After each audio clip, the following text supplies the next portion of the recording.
If you would, please go ahead and take your seat, and we will begin the first part of this meeting, which is a public hearing for our FY 2016 budget.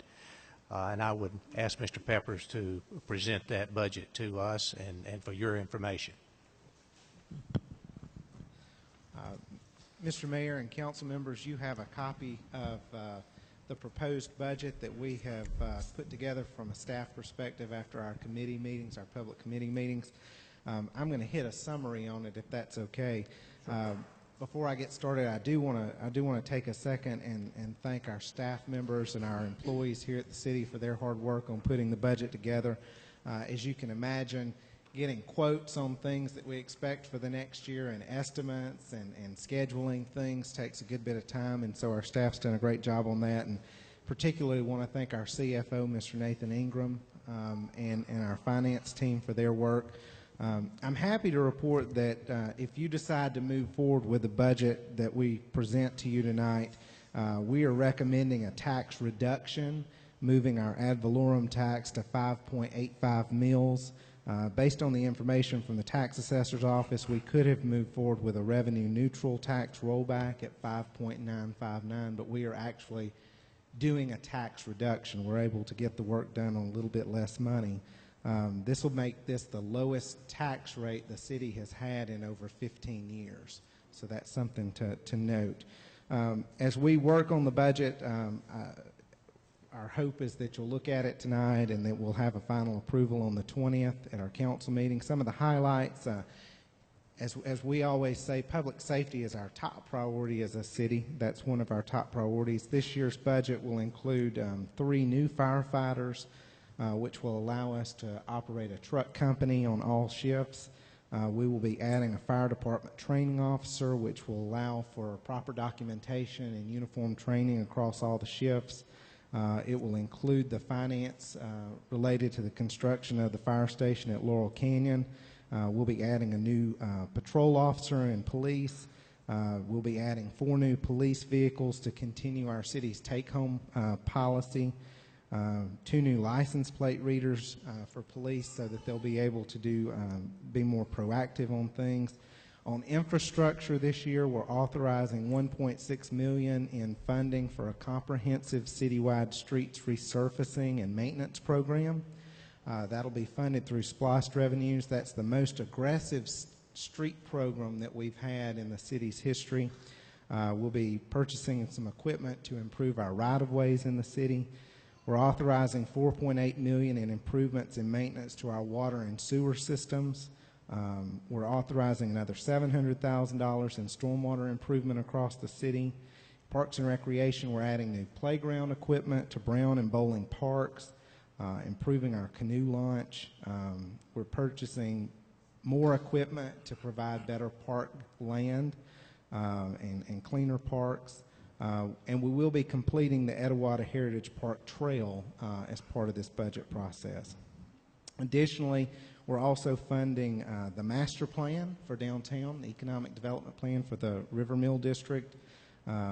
We're also working to maximize the impact of our hotel motel tourism dollars by working with those specific groups to make sure that we're getting the best out of that. And then the last part that I want to mention is what we're doing from the standpoint of our employees here at City Hall. We have a great team here.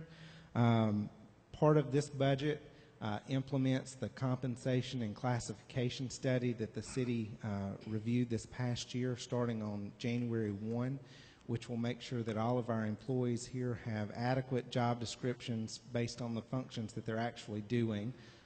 And make sure that they're compensated at the level of their peers in the region. We'll also be covering the employer share of the health insurance premiums that are estimated to go up 10% this year as well. As you can see, we put together a budget that we hope meets all of the needs of the city, makes it a better place for our residents and our businesses, and also cuts the burden down for individual property taxpayers through the millage reduction. So that is the budget in short. Okay. Thank you very much, Mr. Peppers. That's a very aggressive agenda there for the 2016 budget, and yet we are able to have a very, very tiny decrease in the millage rate. It actually goes beyond revenue neutral. So it's actually a tax decrease. If your assessment stayed the same from last year to this year, you would see a very, very slight decrease in your taxes. Now, many of you, and probably most of you, had an assessment increase, I suppose. I know I did, and I'm reasonably certain most of you did. But it is a very aggressive budget, and one that I think that our staff needs to be commended for their efforts. They've worked very diligently. Mr. Peppers and all the department heads, Mr. Ingram has done an excellent job on this, so we really appreciate that. Now, as far as this is our public hearing on the budget, and we will open the floor up for anyone who has any comments they would like to make relative to this proposed budget. If the proposed budget is available at City Hall here, if you want to get a copy or take a look at a copy at some time between now and the 20th, at which time the final budget will be voted on. So if you see something in there, you'll have an opportunity at that time as well to make any comments that you would like to make. Okay? Is there anyone who would like to make any comments? If not, we will close the public hearing portion of this meeting, and we'll move into our normal council agenda. I'm sorry. Yes, ma'am. You want to make some comments about the budget? Yes, ma'am.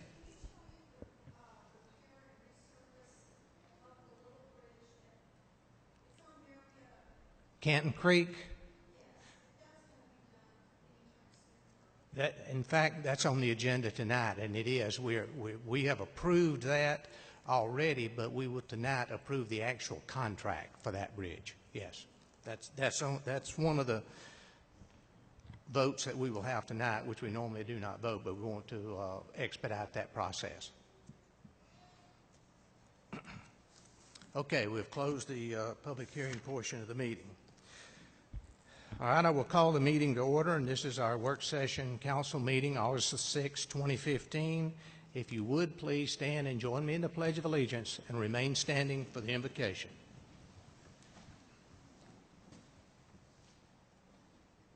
I pledge allegiance to the flag of the United States of America and to the republic for which it stands, one nation, under God, indivisible, with liberty and justice for all.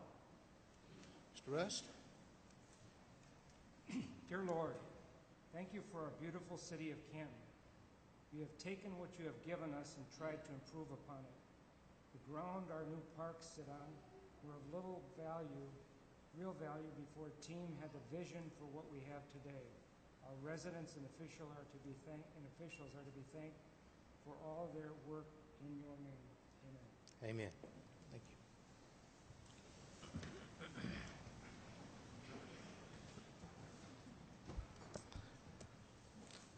Certainly want to welcome all of our guests and visitors here tonight, and we'll move right into the portion. We have some recognition of some our public safety folks, and I will turn that over, I guess, to Police Chief Mark Mitchell. Chief.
Thank you, Chief. Thank you very much.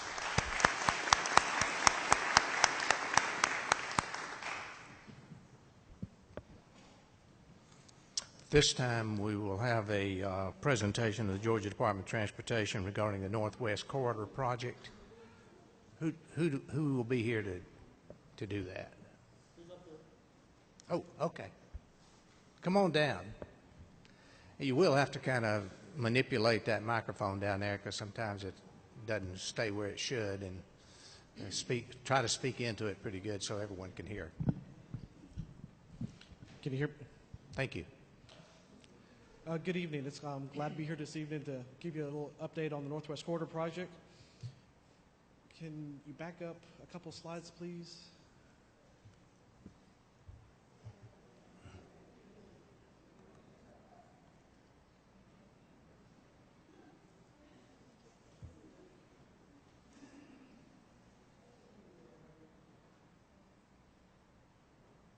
That's good right there. Thank you.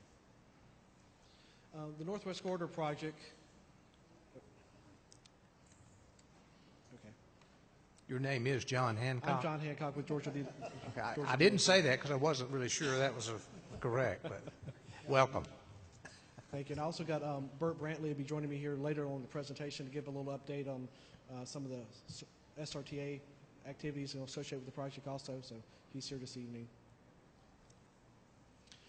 The Northwest Corridor project is actually part of a larger express lanes project that's being rolled out by the Georgia Department of Transportation and SR State Rail and Tollway Authority. It's some of the lanes we have up currently on I-85 operating now. We are working on the Northwest Corridor, which is in Cobb and Cherokee County, and also another project on 75 South in Henry and Clayton County over 12 miles on 75. And we recently awarded the project for the I-85 extension of the current hot lanes over on 85. So what we're looking at here is giving a choice for commuters to be able to get into the managed lanes here and get out of congestions, give them a choice when they need to get somewhere. These are proven to be to have worked on I-85, and these are just the beginning of what we're looking for as in moving forward on the Georgia DOT. So the Northwest Corridor project is about 30 miles of new capacity lanes that are being added on the adjacent to 75 and 575 in Cobb and Cherokee County. It begins at where the current HOV lanes ends at on 75 north of Acres Mill Road. At this point, it'll be one lane in each direction until you get to I-285, and at that point, it flies over to the west side of the interstate. And it's a two-lane reversible section at this point. It continues up to 575, where it will split into two one-lane sections, one continuing up 75 until Hickory Grove Road, and the other one continuing up 575 until Sixers Road. These are barrier separated. They are reversible. They operate southbound in the morning towards Atlanta, and then in the evening they'll be reversed and go up towards, go north and kind of do reverse commute there, helping in the peak direction. We did have a groundbreaking in September of last year and began construction of October of 2014. These lanes are scheduled to open in summer of 2018. Currently, as part of this project, we will be building 39 new bridges. We're about 14% complete with most of the bridges here. On 575, we actually have 6 bridges, and all of them are under construction except for one of them, which is over Little River. 63 walls will be built, and we're about 12% complete with these walls, and then 45 sound barriers along the corridors on 575 and 75. Part of the system that we're building on 75, they're separated from the general purpose lanes, and they're actually having dedicated interchanges where you enter or exit the system. So you'll be able to enter on 75 if you're coming north, and also from 285. And then there'll be new interchanges at Big Shanty Road, Terrell Mill Road, Roswell Road, Big Shanty, and then Hickory Grove. The picture you see here is where the Hickory Grove Road is under construction on 75. This will be the like a half diamond on the south side of the interchange where you can enter or exit the system, and also the lanes will actually tie back into the general purpose lanes here at 75 on the north end of the project. Mm-hmm. This is a picture here going up 75, and you're looking at the construction we have in the median. On 75 and 575 north of the split, all the construction will be in the median at grade. So you just have bridges going over the underpasses, and then we'll be squeezing in under the overpasses. Picture here at 575, we actually have completed this bridge here and working on some of the roadway going through here at this point. Barrett Parkway on 75 is where the managed lane will actually fly back into the median. So you'll see the kind of the bridge construction, the bents here being under construction, the different supports for the superstructure for the bridge is where the beams and the roadway surface will be going. And on the top part of the page here is where it flies back over to the outside of the road. This is the bridges over the Canton connector on 75. This is the largest bridge we have on the project. It's almost 6,000 feet long. The average height of this bridge is about 55 feet, with the highest point being 65 feet. It will fly over the Canton Connector Interchange, Canton Road, Georgia Northeastern Railroad, and the spur line. It will tie back in at 75 near Allgood Road, which will go under and continue on south.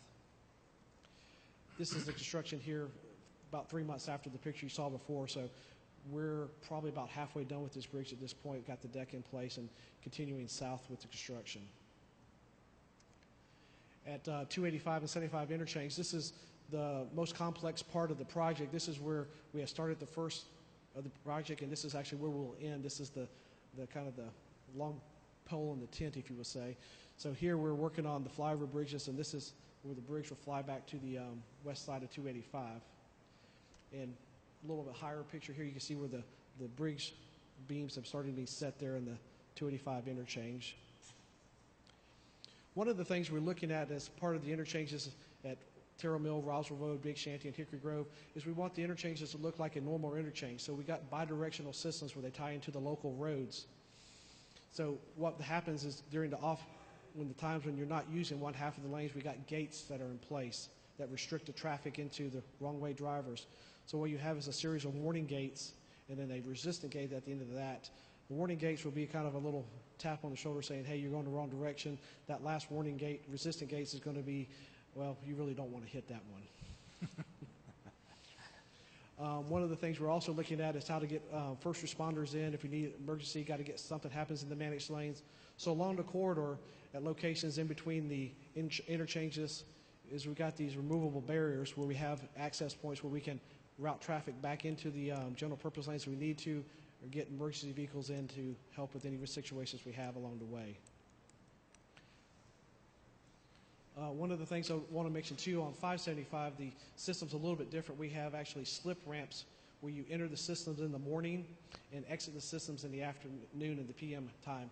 So you would actually use local interchanges along 575. Thanks, John. Thanks, Mayor and Council, for having us here. My name is Burt Brantley. I'm Deputy Executive Director of the State Road and Tollway Authority, and it took me 95 minutes to get here today. So looking forward to visiting you again when the lanes are open, and maybe I can get here a little bit faster next time. So as John described the construction process, it's going very well. Georgia DOT is doing a fantastic job, and their contractors of building the project. Once the project is completed in terms of construction, the State Road and Tollway Authority then installs the toll equipment, and then we'll start collecting the tolls on the project. So I'm going to walk through just a couple of slides here to sort of update you on how that will work. This is what's called registered express lanes, so you do have to have a peach pass to access the lanes, just like on the I-85 project up in Gwinnett County. You see a representation there on the slide. It's just a sticker that you put in your windshield, and when you drive under the gantries, it reads where you entered the system and then where you exited the system, and develops the toll charge for your trip, and then charges your account for that. You hook up a debit card or a credit card to your account, and it automatically replenishes when that account gets low. So it's very convenient. There's no toll booths. You may, if you drive to Florida or had driven on 400 before 2013, you know there were a lot of toll roads use toll booths, but this is all electronic. Toll booths are very expensive to operate. People are expensive to pay. And so this is an all electronic. You must have a peach pass in order to get into the lanes. If you do not have a peach pass, we have a violation system that will capture an image of your license plate, and then we send a nastygram in the mail to you asking you for the toll and a fine to cover our costs in terms of collecting those dollars. So we encourage everyone who thinks they might one day want to get around traffic to go ahead and think about getting a peach pass. You can see on the bottom of the slide there, the Peach Pass can be used in the Northwest Corridor and the I-75 South down to Henry and Clayton. If you're ever going towards Florida there at Hudson Bridge Road and Eagles Landing, there's always a jam down there. That project will open in January of 2017. The I-85 projects, and then also any future express lanes in the region. So the Peach Pass will be the ubiquitous pass that will allow you into all toll roads and toll lanes in Georgia. This is a dynamic priced system, so unlike Georgia 400, which was a 50-cent toll at all hours of the day, this toll will rise and fall along with congestion levels. And so the toll is based on the value of time and how much time that you're saving in the toll lane. So as the volume increases in the toll lanes and speeds start to decrease, the price will go up each morning, starting at a base of 50 cents, and then it will rise through the rush hour, and it'll peak in the peak rush hour in the morning, probably around 7:45 or 8 o'clock. And then as the rush hour starts to subside, then the toll will go back down to a minimum of 50 cents for the rest of the day. The lanes will reverse, as John talked about, and then in the afternoon it will do the same thing. It'll start to rise as afternoon rush hour picks up and peak out probably around 5:30, 5:45, and then start to go back down, back to 50 cents throughout the night until it reverses in the middle of the night. And it does that every day. That process occurs every day. On I-85 right now, we, at a maximum length trip for 15.5 miles, the price actually gets up to about $11, which seems high to me as a government employee. I'm not sure I'd pay that, but there are people who pay it to get to where they're going. Maybe they're late for a meeting or late for a flight, and it's worth to them to pay $11 to go that whole trip. You can pay less than that if you only go a portion of the trip, depending on what your needs are. And so that dynamic price system will be in place. It is on 85 now, on this project, as well as 75 South. The signs that you see on the slide there will clearly indicate what the price is. Whatever price you see when you enter the system is what price you're locked in at. So even if the price changes for the folks behind you, you wouldn't know that, obviously. So whatever price that you see, the system registers you as you get in, and that's your price to go to your destination, wherever that might be. Okay. So there's a few ways to get a Peach Pass. We have just launched a pay-and-go program where you can go into a CVS or Walgreens and actually pick up a Peach Pass right there, like where you get a gift card. You can open that package up, put your Peach Pass in your windshield, and go and actually drive in the lanes immediately. This has become a very popular product for customers. This is actually now, more people use this means of getting a Peach Pass than even our traditional means of going online or calling in. So it's very convenient, very easy. When you get the Peach Pass, you put down $20 or $30 or $40 on your account right there, and then you can use it, and you call in, and you give us your information, and then we connect it to your email address, your address, your license plate, and all those kind of things. So it's relatively new, but it's become very, very popular. We're just trying to be as convenient as possible as we get more and more toll lanes for people to be able to get the Peach Pass. One exciting thing that we just have rolled out in the last year is interoperability with Florida and North Carolina. So that means if you have a Peach Pass and you're driving down to Disney World, you can, instead of stopping and digging for change to pay for the tolls, you can go through the Sun Pass lanes, and that will come off your Peach Pass account. They actually give you a discount. It's only 5%, but it's something. So instead of $3, you'll pay $2.85 down there. Similar in North Carolina, they only have just one toll road right now around Raleigh-Durham in that area, but they're building more as well. So, and that also means that their customers, SunPass and QuickPass customers, can use our lanes and help contribute to our infrastructure costs as well. We're also working with our neighbors in Alabama, South Carolina, and Louisiana to become interoperable with them. And hopefully we'll have something to announce in a year or so. We also always get asked about Easy Pass, which is up in the Northeast. There are some significant technology challenges that we're working with them on, and so we're very hopeful maybe in the next wave. We want to really focus on our neighbors first and getting them squared away, and then work on some of those further away places like Easy Pass. But that's on the radar, and we're trying to work with them as well. And so I mentioned the pay and go earlier. You can also online. We have walk-up centers.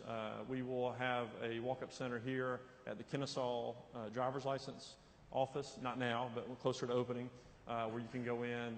You can also call. And there are a number of ways, all the traditional ways that you would think about buying something. We're able to do that. And again, so I think the main thing that we want to say is first, thanks for your time. The construction is going really, really well. We're really, really pleased about it. We're excited about bringing an option. Again, today I didn't have any option other than just sitting in traffic, and so it would have been nice to have the option. If I was running late, I left plenty of time to get here, but if I was running late, I would have had that option to pay a few dollars and get here faster, and that would have been great. We would never have been able to afford a project like this, $864 million, without having a toll-backed financing plan. And so it's speeding up improvements as well.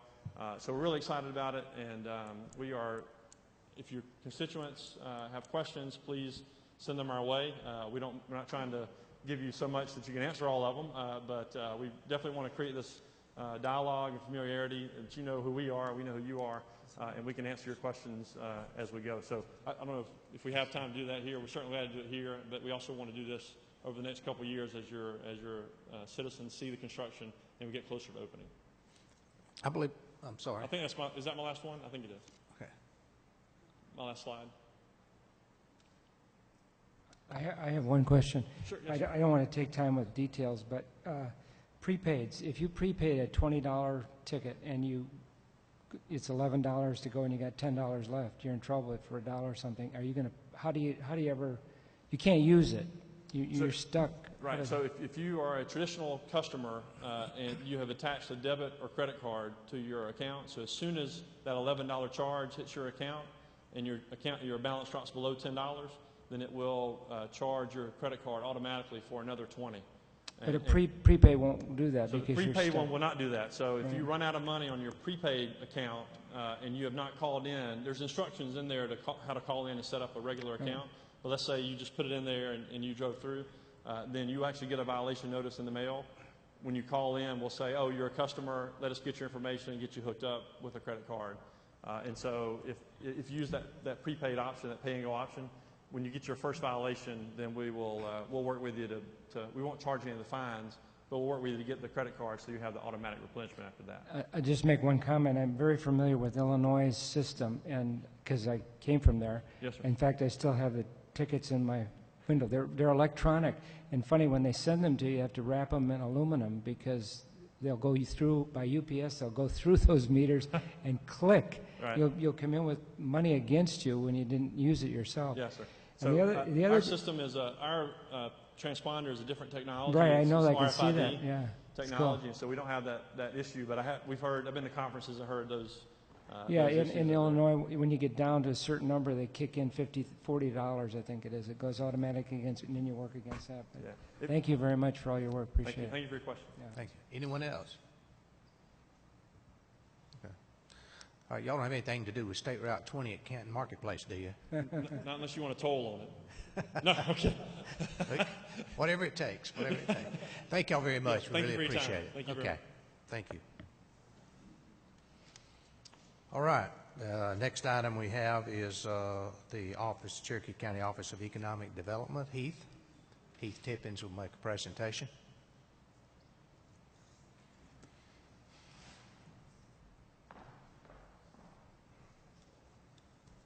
Give it a second to get pulled up. It's okay if I just hold this? Yes, please. Please do.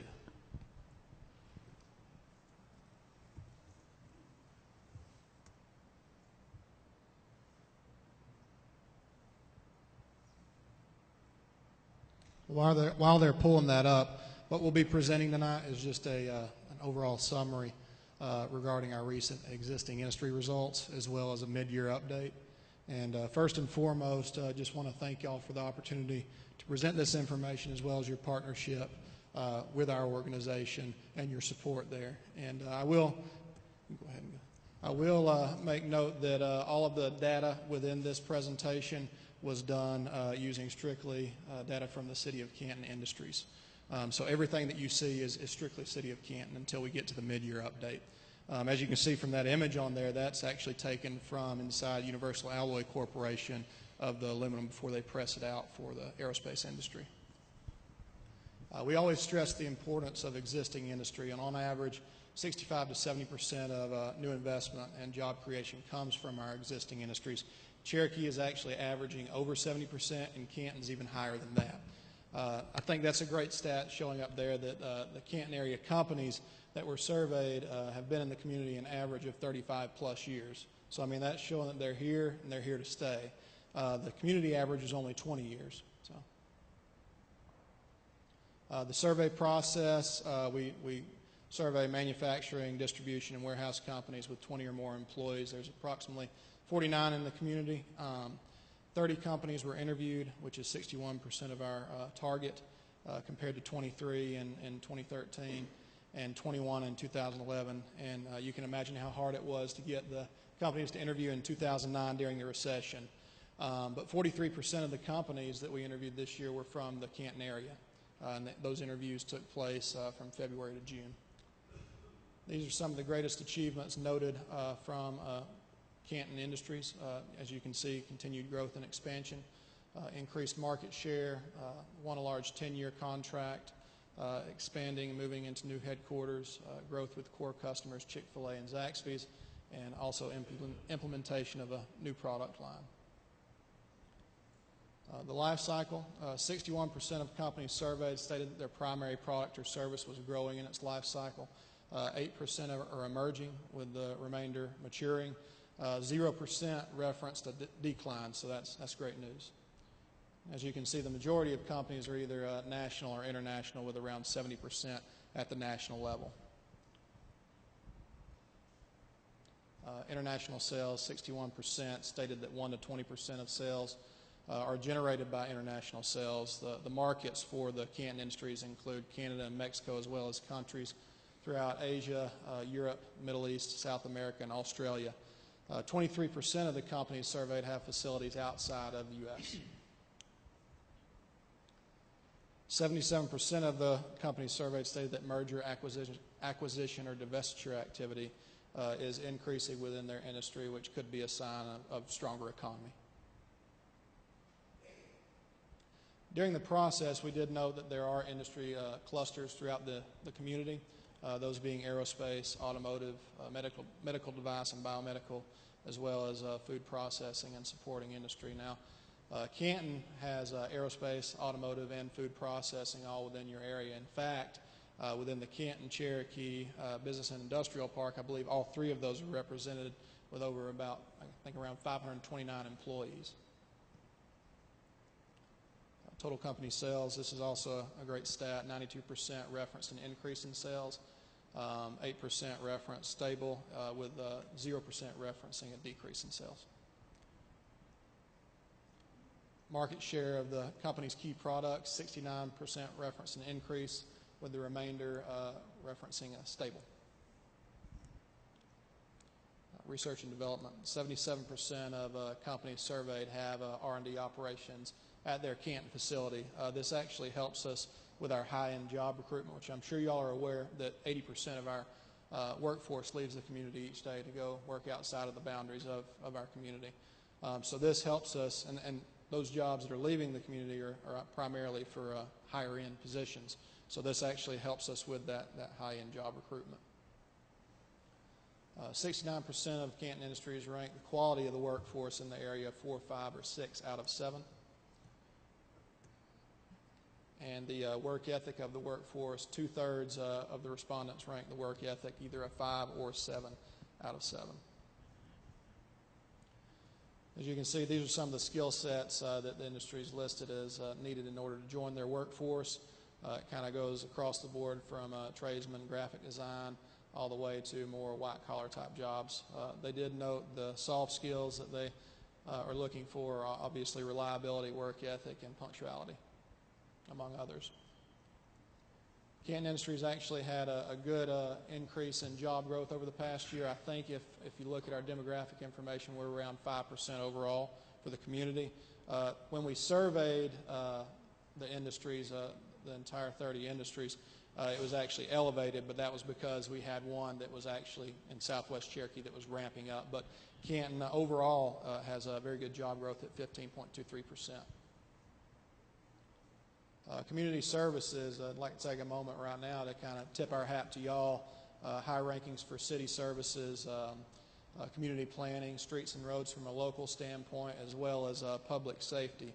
This makes our job a lot easier when we are recruiting companies to the area, because they do look at all of those things when they're looking at services that will be provided to their industry.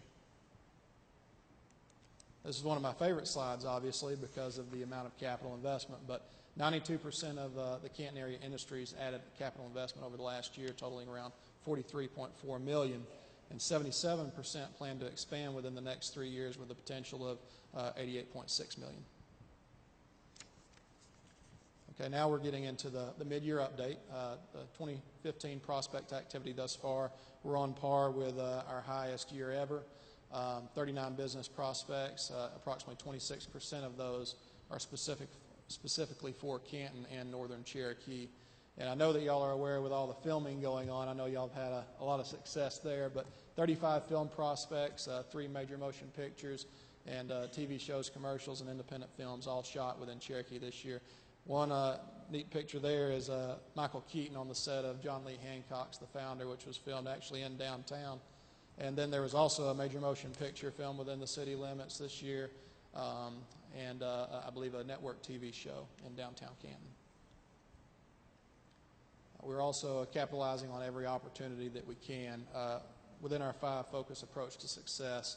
The first of that is product development, which, I mean, you can market, you can do all these other things, but if you don't have the product put to industries, you're at a loss. So product is key here, and Canton is primed for development along I-575 and has many marketable sites. In fact, I think I talked with Matthew earlier today about an office prospect that we sent over a site to the broker for, and then you also have the Bluffs, Park Village, among others. So y'all are very well positioned there, and we're also currently working to identify even more potential sites, because we have to have places to put those industries.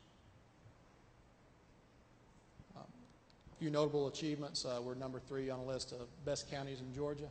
Obviously, Northside Hospital, Cherokee, which, I mean, y'all are well versed on, but they are a tremendous asset to the community. They are continuing to make progress on the new relocation hospital. And actually, Northside Hospital was named one of the 14 Georgia companies to make the Forbes America's Best Employers list this year. As you can see, and as you're aware, our school district is in the top 5 best public schools in Georgia. And congratulations to y'all on being named the best place to live in Georgia, as well as being listed in the top 15 safest cities in Georgia. And as we go in, this is just a flyover, which y'all may have already seen, of the new Northside Hospital Cherokee there.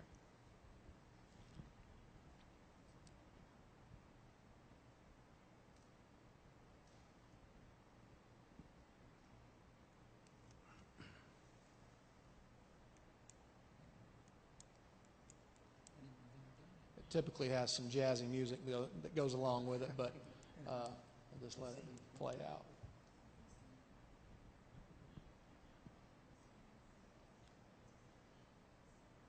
$250 million investment, as well as some medical office buildings and a women's center and cancer center to go along with it. Have y'all already seen? You have, correct? Seen this?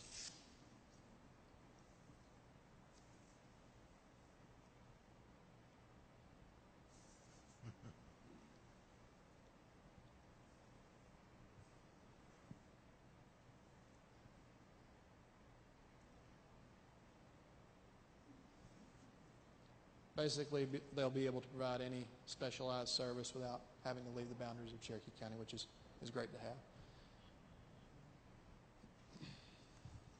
Okay, Camille, you can go ahead and click. All right. Thank you. We're also planning for tomorrow's Cherokee. This includes every municipality. We're currently working through a new strategic blueprint that will guide our economic development efforts over the next 5 years. We've engaged a consultant to do that, a very well-respected consultant, but it's data-driven. It also benchmarks against other communities, but we've received input from across the board, across the community, from our stakeholders, which I believe some of y'all have participated in already. So we appreciate that, and on that note, I believe that concludes the presentation.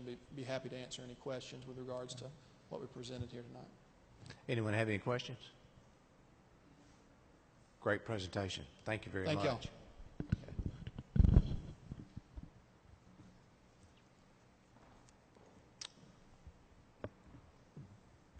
Okay.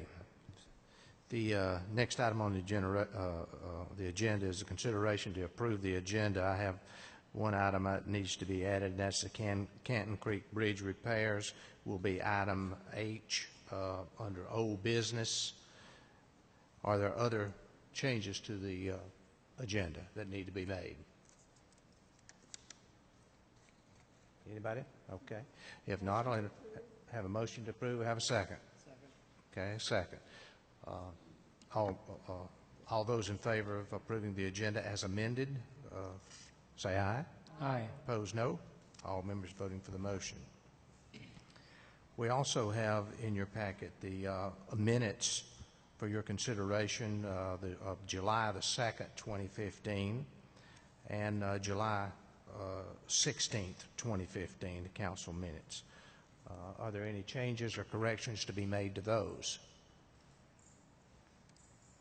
If not, have a motion and a second to approve the minutes. Those in favor signify by saying aye. Aye. Opposed, no. All members voting for the motion. Okay. You also have in your agenda package the financial statements for June. We have our CFO and our city manager here to answer any questions you may have on those. Are there any? Okay. Now we'll go into the 10-minute public input period. We have two people signed up, Ms. Day and Peter. Peter, what's your last name? Sajis. Okay.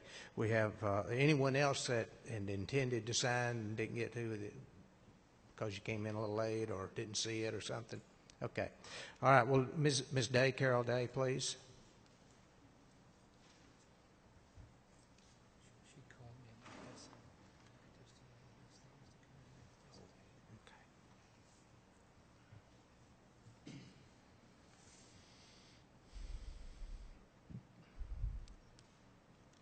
First, I'd like to thank everyone for the opportunity to speak at this time. It's been a while since I've come to the agenda.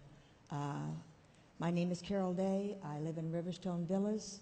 I've been asked to represent our community in a question that we've had recently, and I did pursue about a half a dozen of you a few weeks back asking questions to follow up on a concern that we had. Are you able to hear me? Yes, yeah, speaking close in, that's good. Thank you. Yeah, good. We have a condominium community, and our condominium community in June of 2012 dedicated our streets to the city of Canton, and they were accepted. At that time, there were conditions that we were asked to meet. There were 4 conditions. To the best of our ability, we've met those conditions. And our concern at this time is we are a community that's on a master meter that's at the very beginning of our development. So because of that master meter, we have water lines under the streets that are our responsibility, and we are clearly aware of that. I did, in order to be perfectly clear about what I was asking about and what I was inquiring about, I referred back to the City Council meetings on June the 7th, where we originally gave our presentation for acceptance of our streets, and then again I went to the presentations on August the 2nd, where Mr. Ken Patton recommended that the city accept our streets upon certain conditions, and then again on August the 16th, Mr. Patton again brought forward our situation for possible action to adopt private streets within the villas at Riverstone. What we were aware of at that time was that the council unanimously voted to accept our streets. According as long as we met the conditions. And we met the conditions of the signs, we met the conditions of the streetlights, we met the conditions of getting our owners to agree that this was something that they wanted. The other thing that we were supposed to do, and I have spoken with Bobby Dyer, the city attorney, at different times over that period of time about the utility easement, which I was reassured that that was taken care of, and we were okay with things as they stood. Our question at this time is, we have a city sewer that runs down the middle of our street that carries from the development above us on both ends of the property, and when we asked if that could be looked at, and Dave Hadaban was courteous enough to meet with us and was very informative about how the streets work and things, but we were told that we needed to come to the city specifically to ask our question, that it wasn't one that he could directly answer. So my question is, we are a city street, we have a city sewer, and the main line to the city sewer, that's the property of the city. And any of the units that feed into that, they are responsible for those lines feeding into it per unit, per property owner, until it reaches the public property. My question on that is, if we are a public street and we do have public sewers, is it possible for us to have that sewer occasionally flushed, which I know is a common practice in the city, and our development's been in effect for over 10 years. I've been there 10 years, so I know a few people have been there 2 or 3 years longer than I have. Is it possible to have those sewers flushed so that makes sure that the debris hasn't collected over a period of several years? I know when I lived in a private home, that was done on a regular basis, and I lived in the city of Canton. My question is, can that be flushed? And also, we have 2 manholes that, through an oversight all the way around, with everybody that looked at the papers on it, on both sides, we have 2 manholes that have been covered over with the final paving, which those are there. They are there, but they are not visible there. They would have to have that cut out right where the manhole opening is. Is there anything any questions you want? Actually, let me see if I understand what the question is exactly. It's a private sewer system, right? No, sewer it's line. not. The sewer system. Well, then we would normally flush our own out, would we not? If it's our sewer system, why? Yeah, and that's why I went back to the minutes from the council meetings, and I have some copies of those minutes that show at what point they pick up in that discussion. That Yes. It mentions that because we are a condo community with the master meter on our water, that we are responsible for the water pipes, but nothing's ever been said about us being responsible for the sewer line itself that runs through the main street. Is this our sewer line? I mean, I'm not sure. If it's our sewer line, we'd certainly take care of it.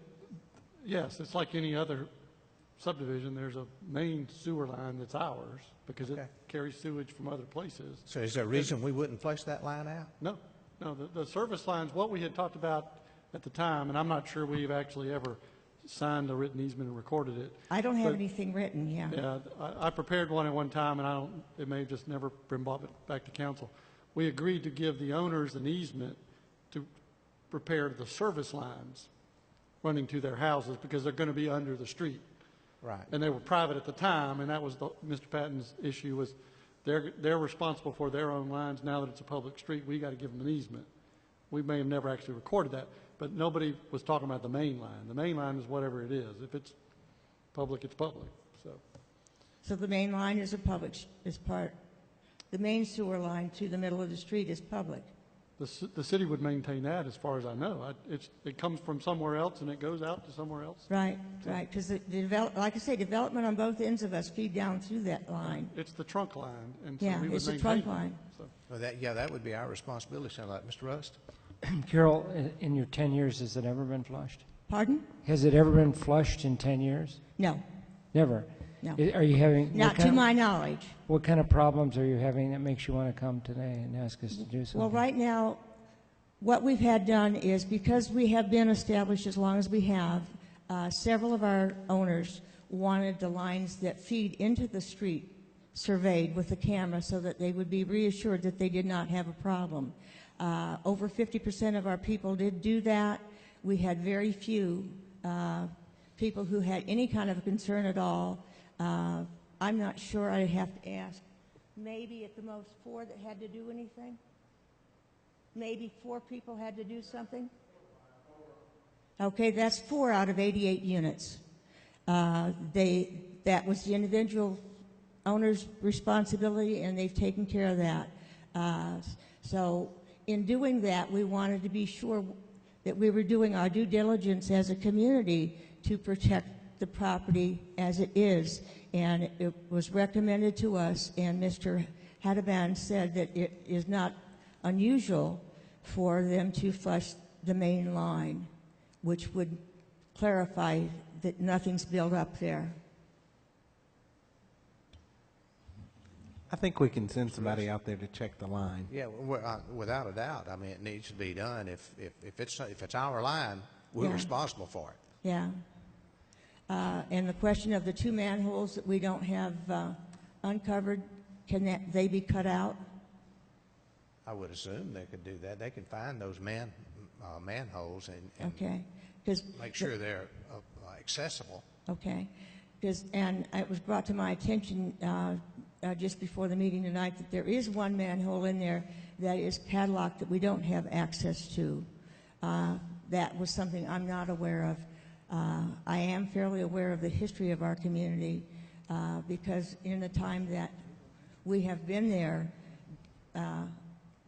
I oversaw the transfer from the developer, and I have been there ever since, and I have worked with the board and in different capacities up until this time. So, what? Carol, your 88 lines are all clear from the home to the city. What now? The 88 lines that you have, you've already determined are clear from each individual home to the city. Everyone who had it done was clear. So now the only thing you need us to do is make sure that the main line is clear. We're wanting the main line to be flushed, to be Yeah. sure that it's okay, and to be sure that there is access to the other 2 manholes that we were not originally aware of. I'm sure Let us this, send somebody out there, Yeah. and city manager will take care of that and report Yes, back to ma'am. you, Carol. Okay. I'll let you know what they And find. I appreciate it. If you want, I have made reference of where it's mentioned in the former council meetings.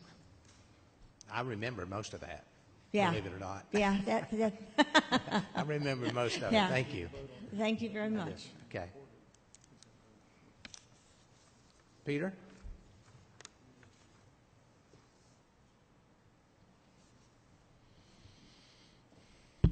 Hi. Hey, guys up here.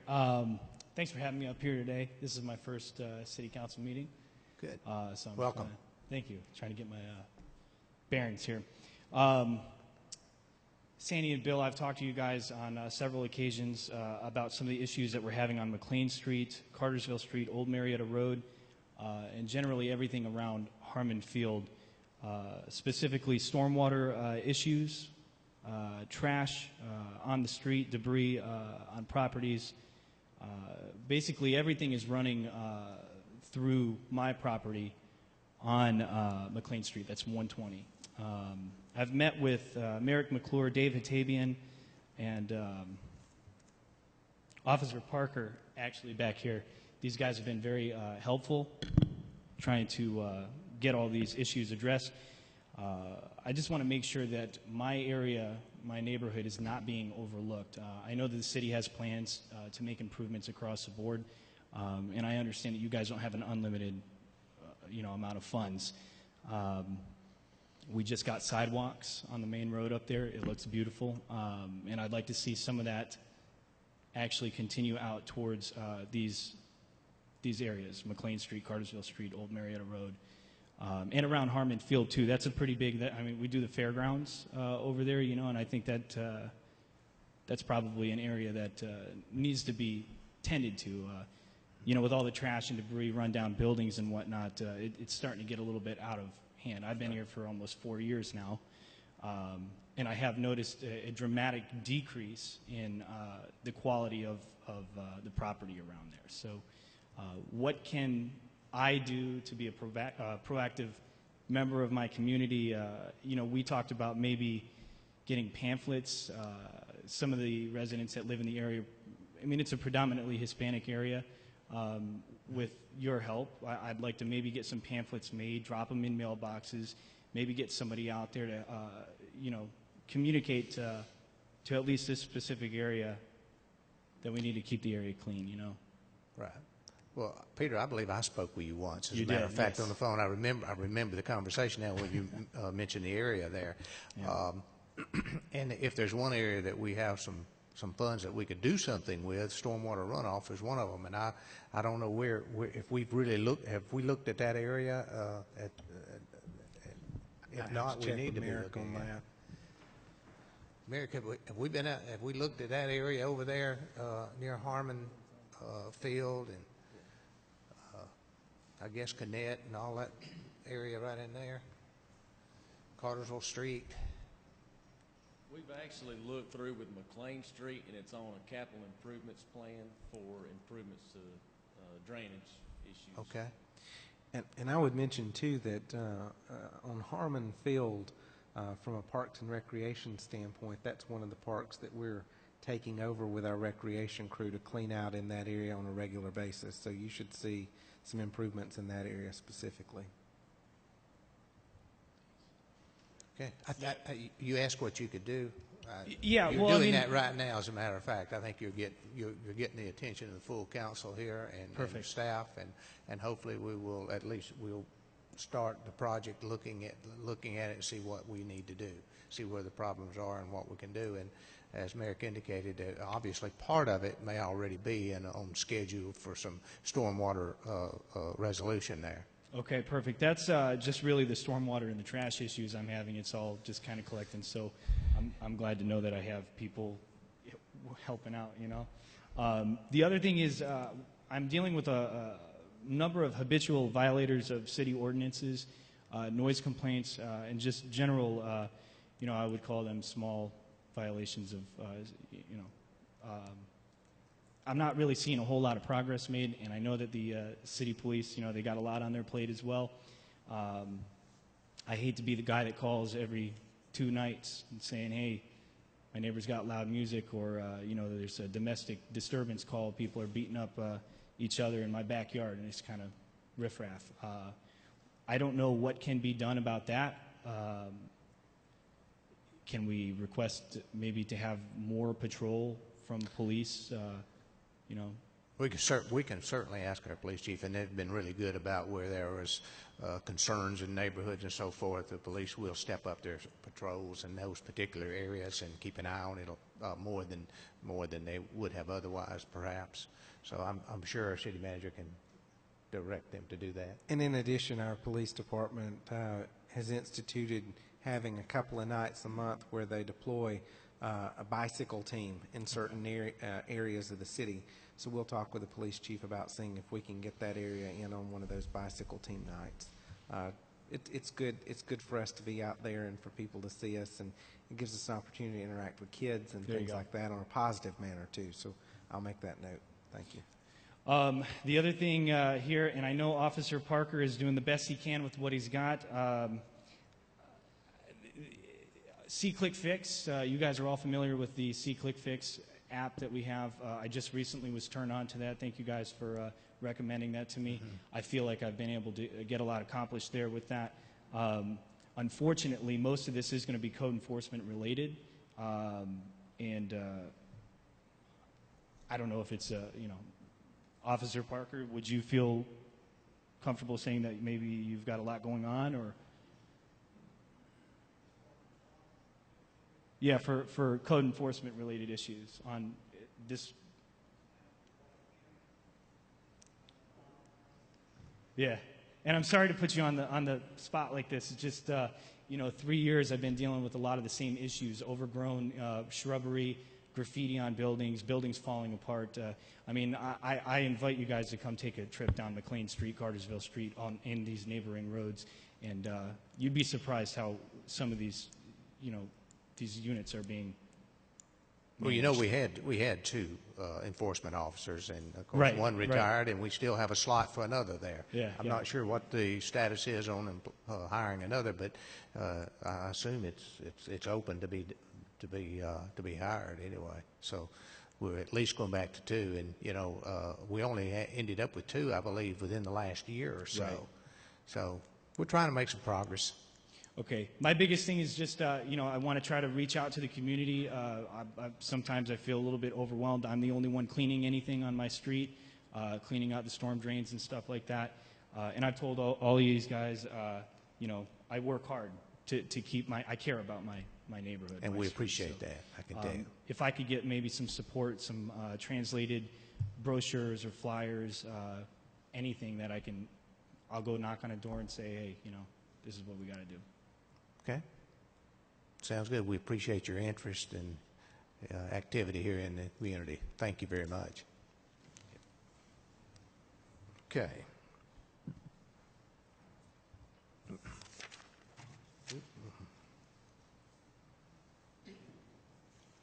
Okay, under old business, we have action on the approval for the mayor to sign the contract with Georgia Development Partners for stormwater pipe replacement projects phases 1 and 2 in the amount of $365,276.03.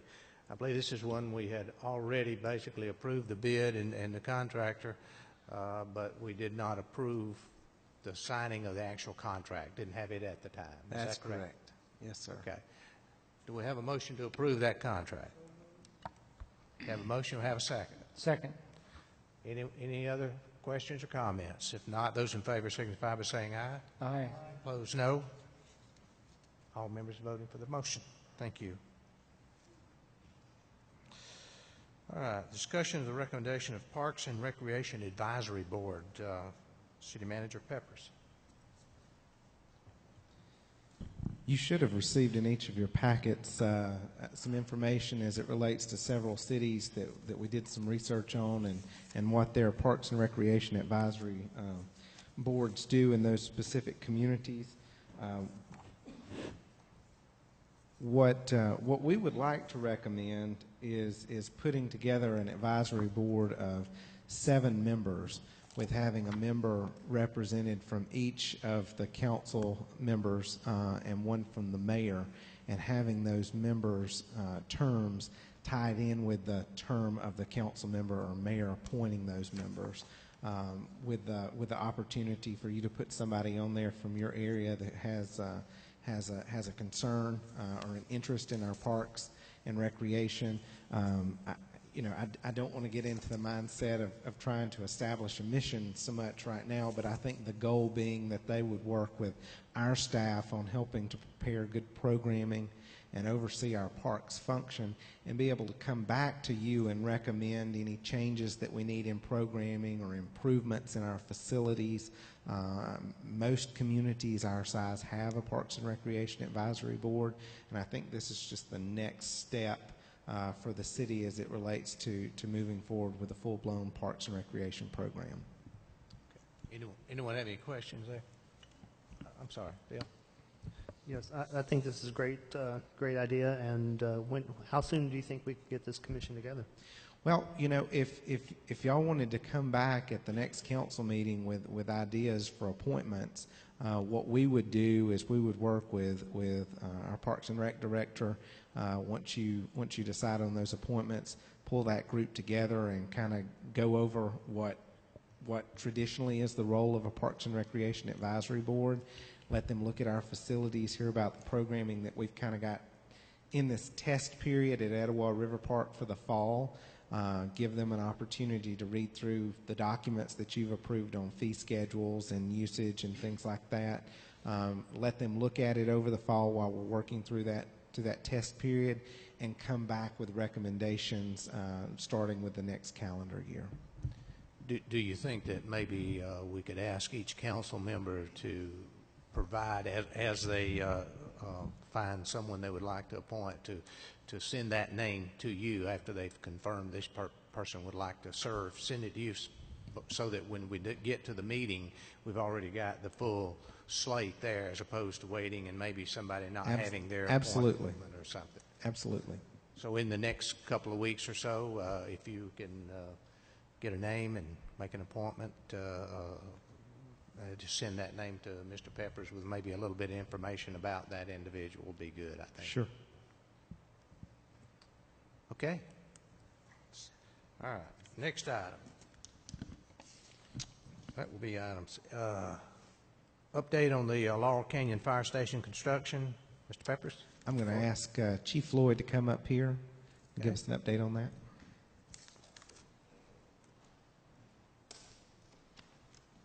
Good evening. How y'all doing this evening?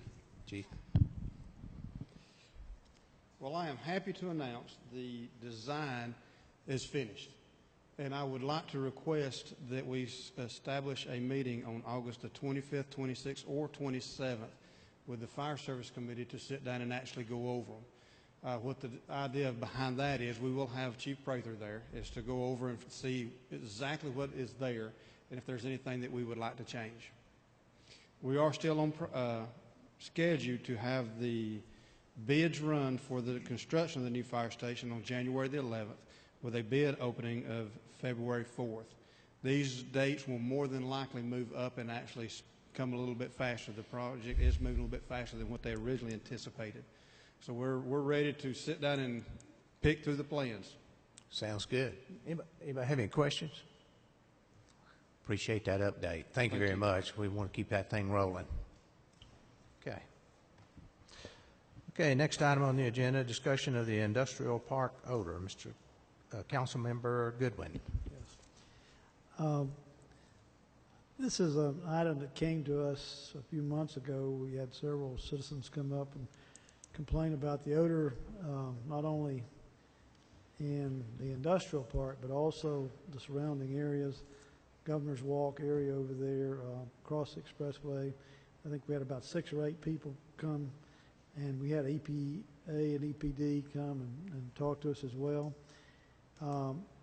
It seemed to calm down a little bit after that, but the odor has become quite strong lately, and I've had lots of people calling me. I guess they've known me for years, so they feel like they can call me and talk to me, and I've actually this Monday smelled it so strong at the intersection over at Highway 5 and around Home Depot that it just almost made me nauseated. It is something that cannot be good for our people. I worked in plastics for all my career. It builds up in your system. It can make you very sick.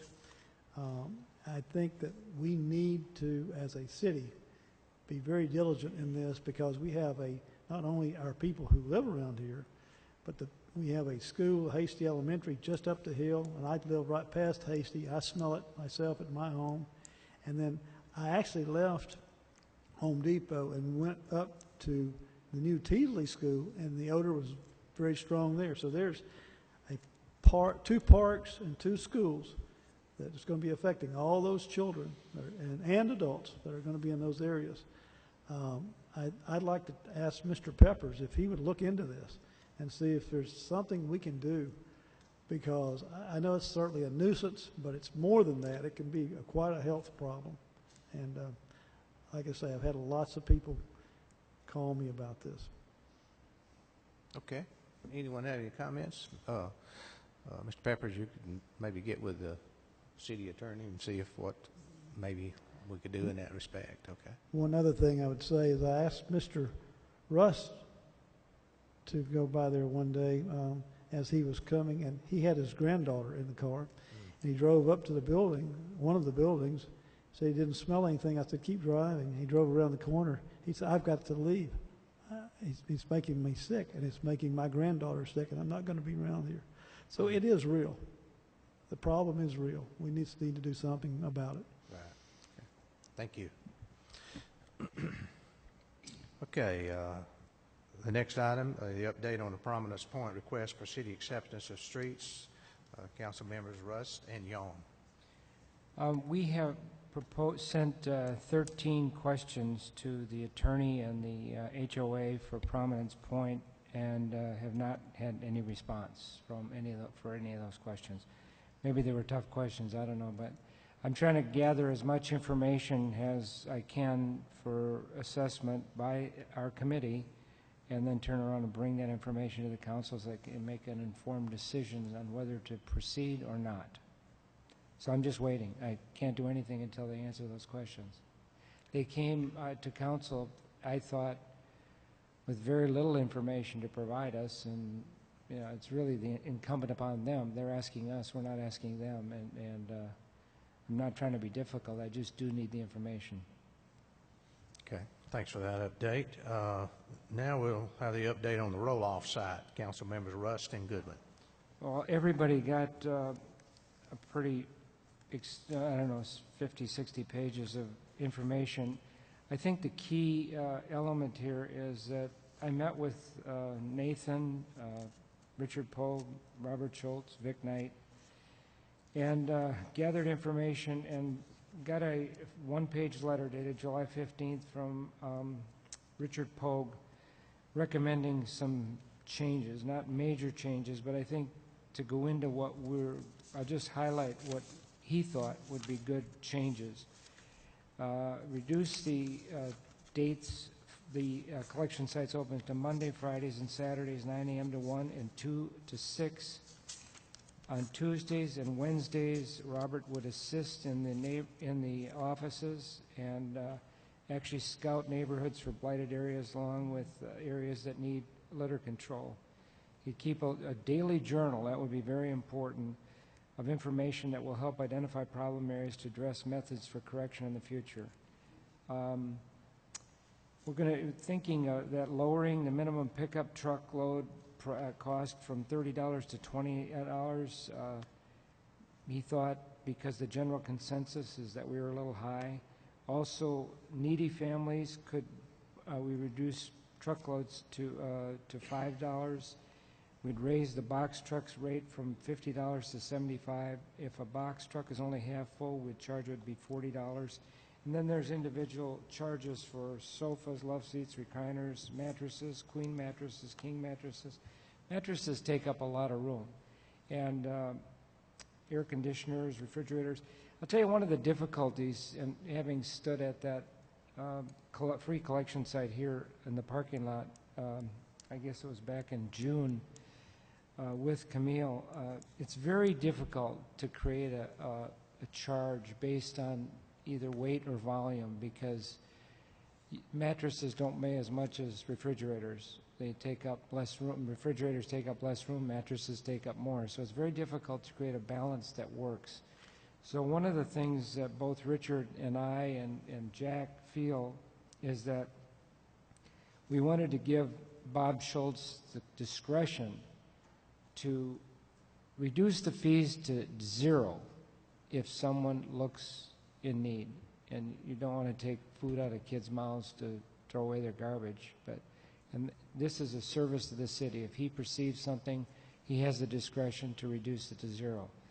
And if he perceives someone abusing the system, he told me about one instance where somebody came from another city with a full gondola load of stuff, and at that time our fee was $10. He said I had to take it, and asked why he didn't stay where he was. He said it was $200 in his neighborhood, which was a more appropriate fee, of course.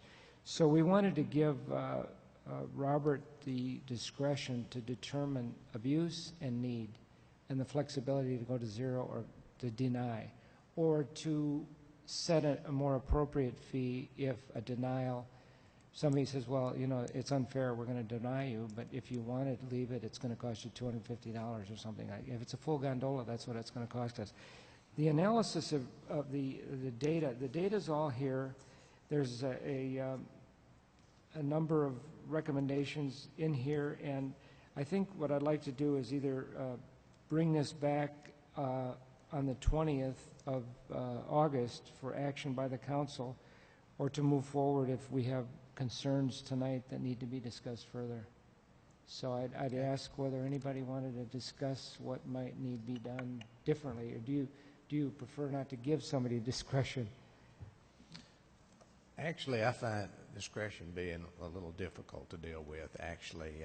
As much as you want to at times, I've always felt like you have to, everyone basically has to be treated equally and fairly, and discretion sometimes opens one up, I think, for criticism from the standpoint of the perception that you may be able, here's my friend, I'll let him dump free or reduced amount or something like that. When there's too much discretion there, it concerns me a little bit. But I know we got some issues there.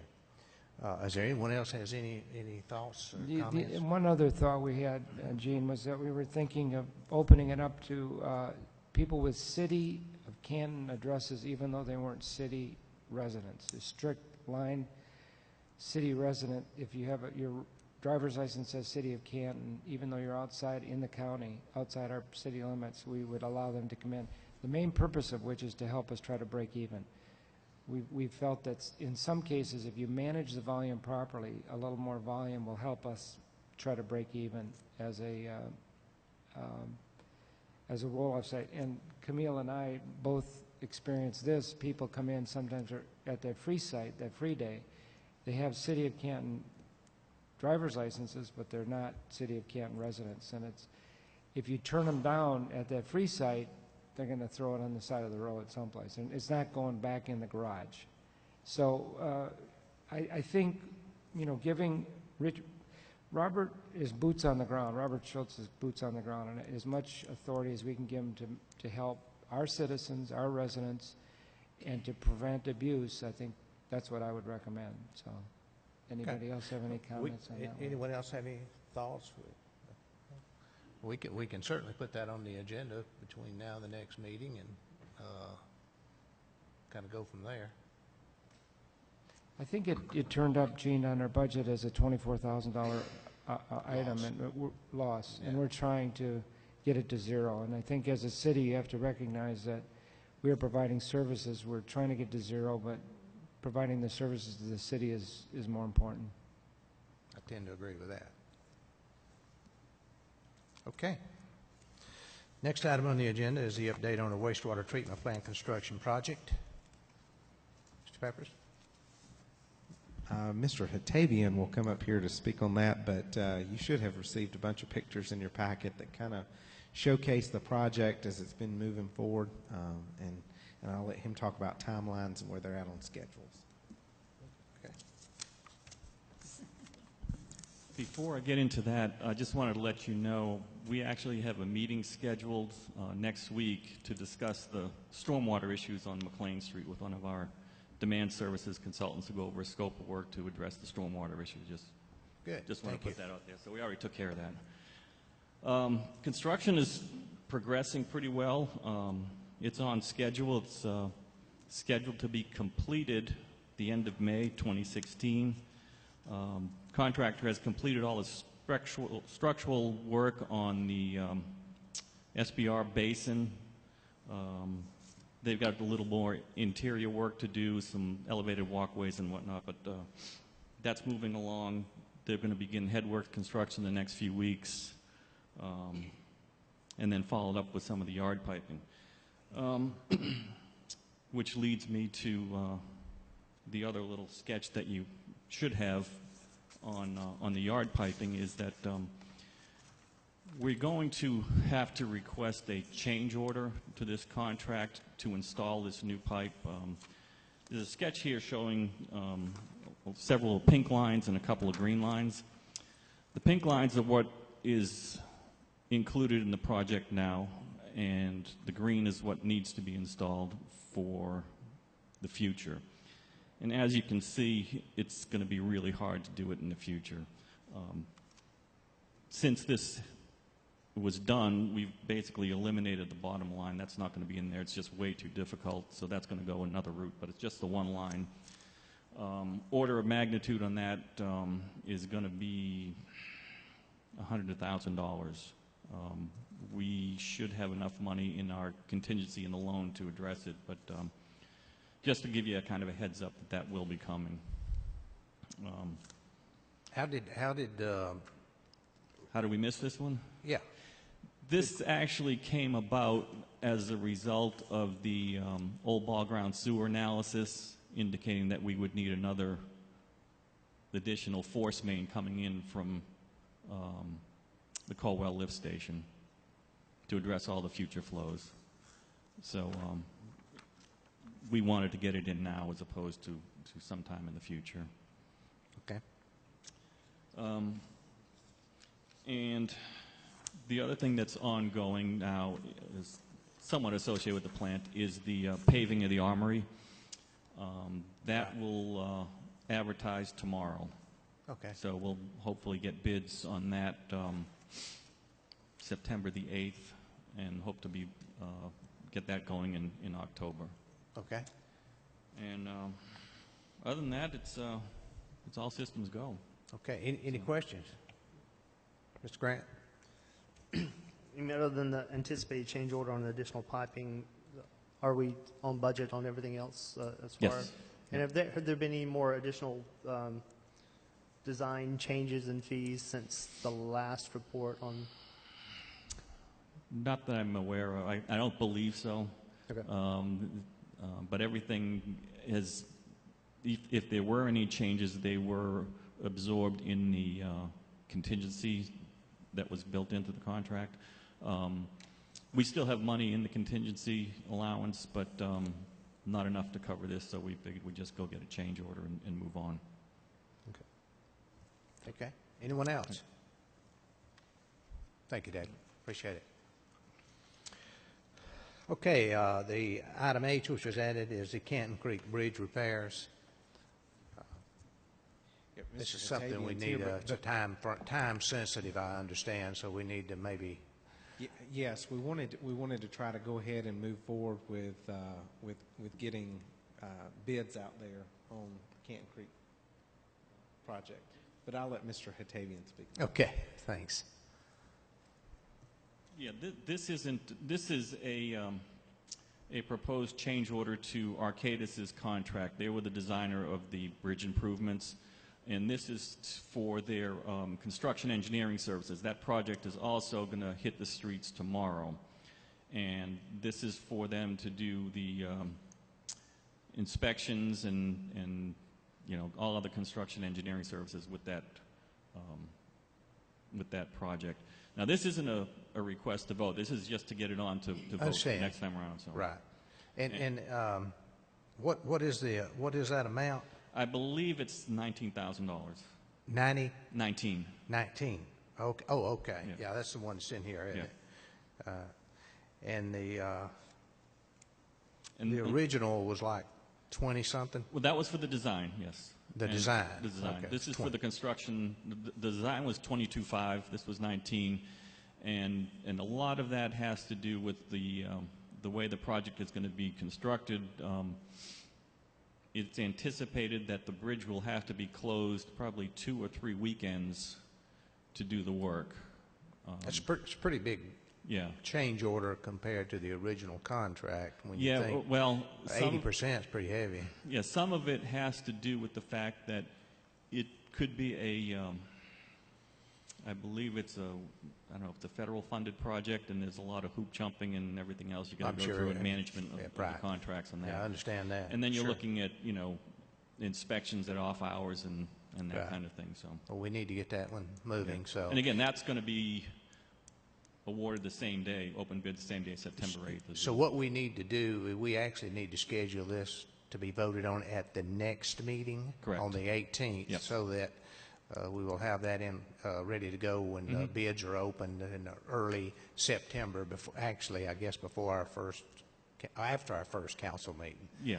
Just barely, but just after it. Okay. Yep. Yeah, that makes sense. Anyone have any questions or comments about that? Okay, thank you.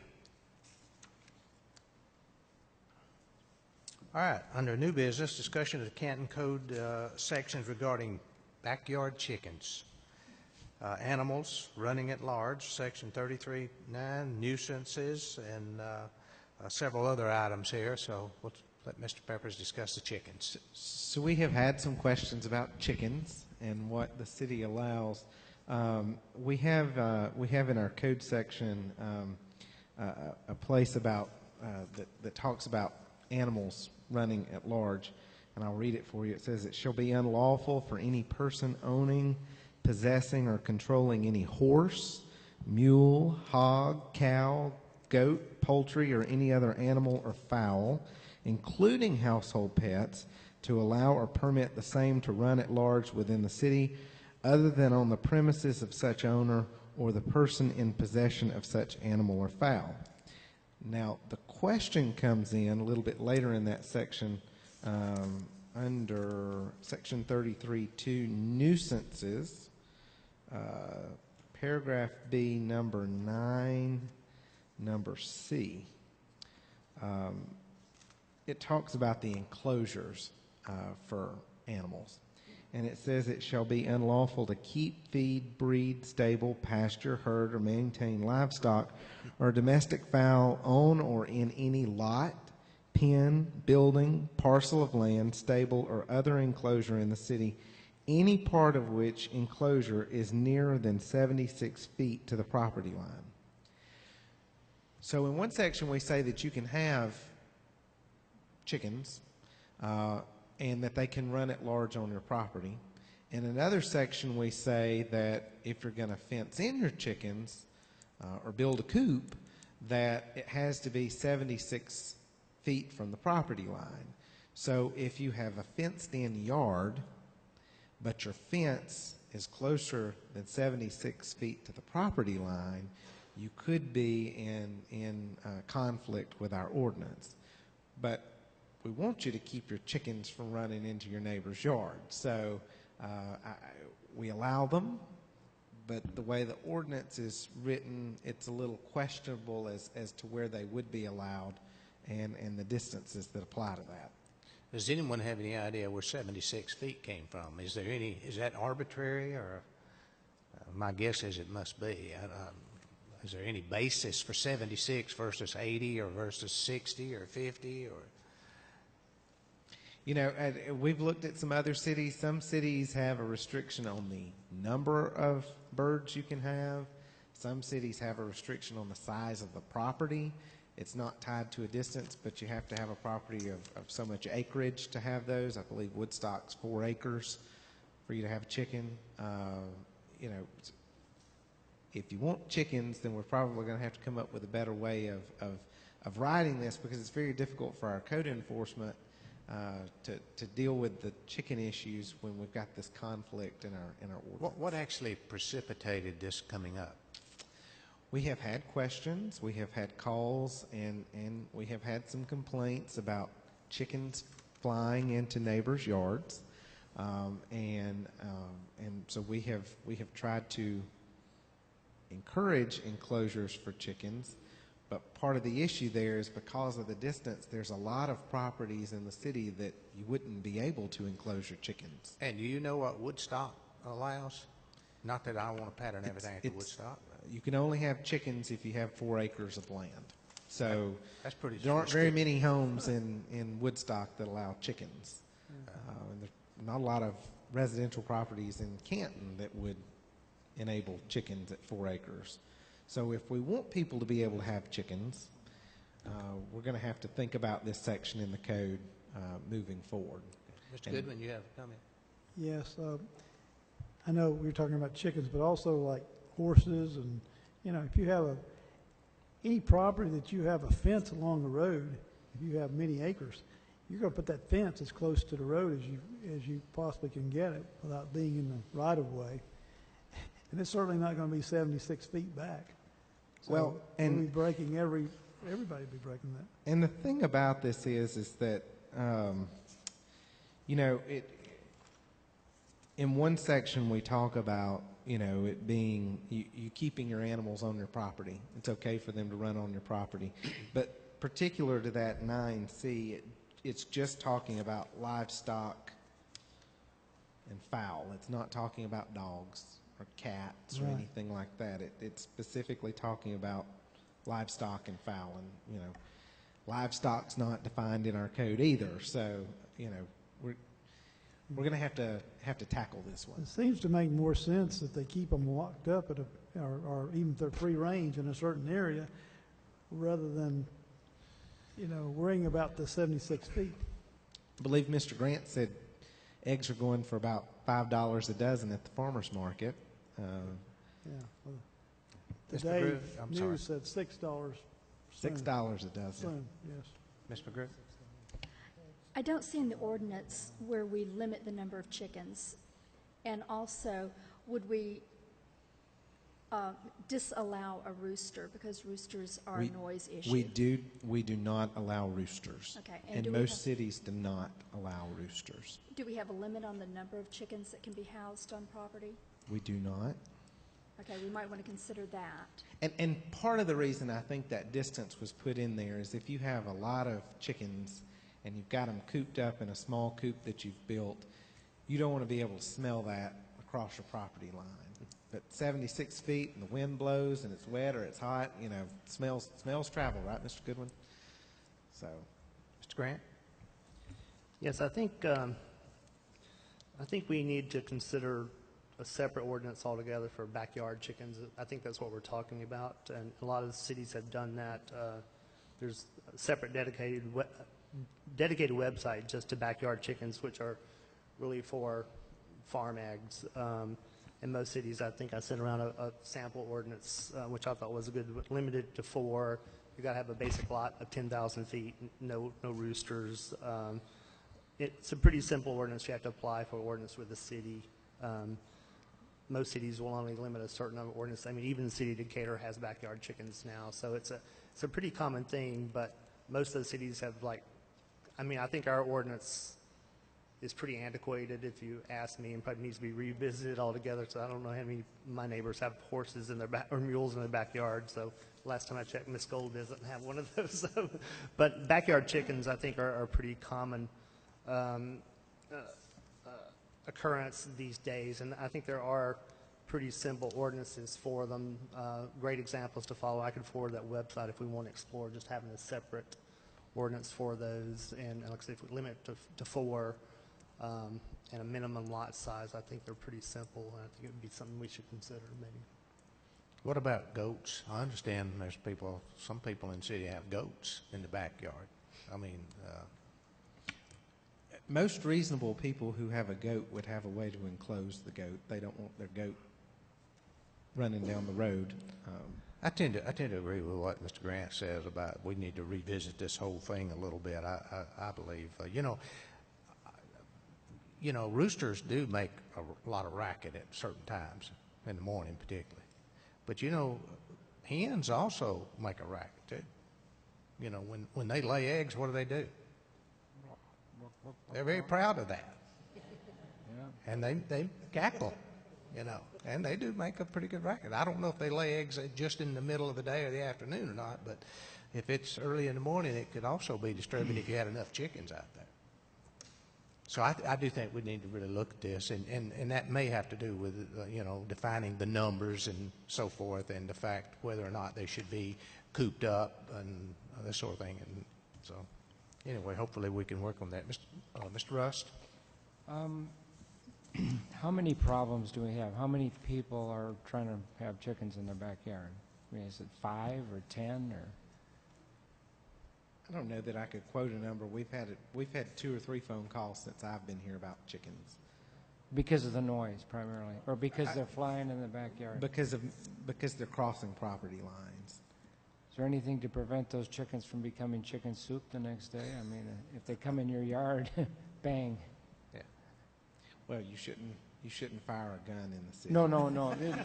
It would be BB gun or something. I can't fire that either.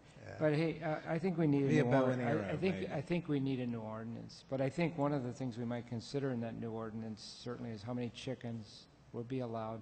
And we might also consider to limit the number of permits for people. You're not going to have 250 people all up and down the street. Sure. With chickens. So you should really have a restriction on the total number of permits that would be issued for chickens in the backyard as a part of the ordinance. Okay. That would be my thought. Well, we'll try to Thank you. pull something together and draft it. I don't know that we will have it by the next council meeting, but we can bring it up for discussion in September. Thank you. Try to let you look at something. Eat more chicken. Ms. McGrew, do you have something? Yes, if I may jump back to Sure. the ill odors and Mr. Goodwin's talk. The same ordinance that we're looking at about the chickens at the bottom of the page, the first page, it talks about dense smoke emissions and in a city so as to cause disturbance or discomfort to the public. So we do have something in our ordinances that might be able to address that. Okay, thank you. And I would just say in general, this section we're going to have to look at specifically. If you look at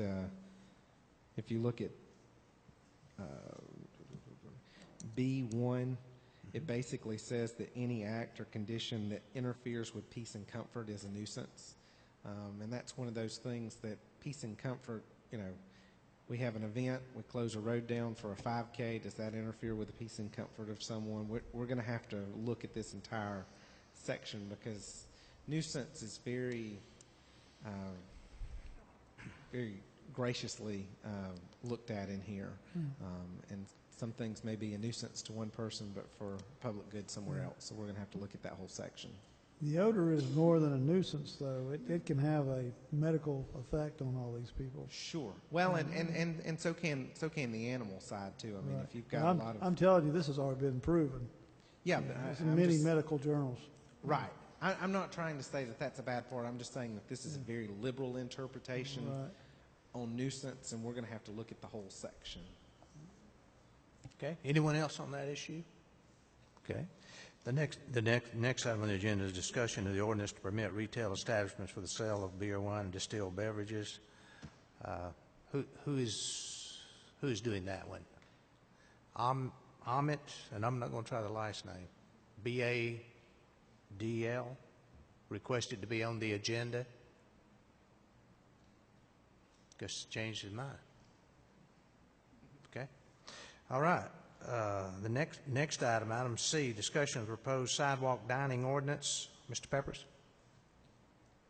I think this was worked on with Bobby and Micah. I don't know if Bobby, if you want to talk to this, Micah. I think it started before Micah's time, so this has been in the works for quite a number of months about how to allow the sidewalk dining that's already occurring. So the intent of it is to put some regulation on it. What it would do is, the ordinance has always prohibited anything on sidewalks further than 2.5 feet from the interior wall, and so you couldn't store things, have signs, all that. This is really just about allowing tables for dining on public sidewalks. The new rule will be you have to be 3 feet in from the curb or the nearest obstacle. So where there's a trash can or whatever, you have to allow 3 feet of passage, which is the ADA rule, or the ADA requirement, whichever is greater. So a lot of times, like where the snug is, they have been in compliance. When you see them with the little barrier and it's inside 3 feet off the curb, that's what will be allowed. And it requires them to come get a permit so that we know what they're doing. They have to show us a drawing, a plan, and so we make sure it's laid out the right way. But it also treats that area as part of the restaurant. They have to service it from inside. They can't have all the stuff outside. It's just a place to sit. This was modeled on the City of Dahlonega ordinance. Yeah, there's a couple of things in there. One thing is that I'm assuming it said even though it's treated as part of the restaurant, they can't serve beer in a bottle outside, right? Yeah, and we might want to think about that, because we also allow it They during serve it First inside, Fridays. but not outside. Right. And I think the idea is that you don't have broken bottles on your sidewalk, but I that may see. be something we want to eliminate. We also, because we allow carry out during events anyway, that they can take, Right. but that's in plastic cups. But yeah, that is probably, the purpose of that is just to keep there from being broken glass on the sidewalks. Anyone? Mr. Grant, do you have something?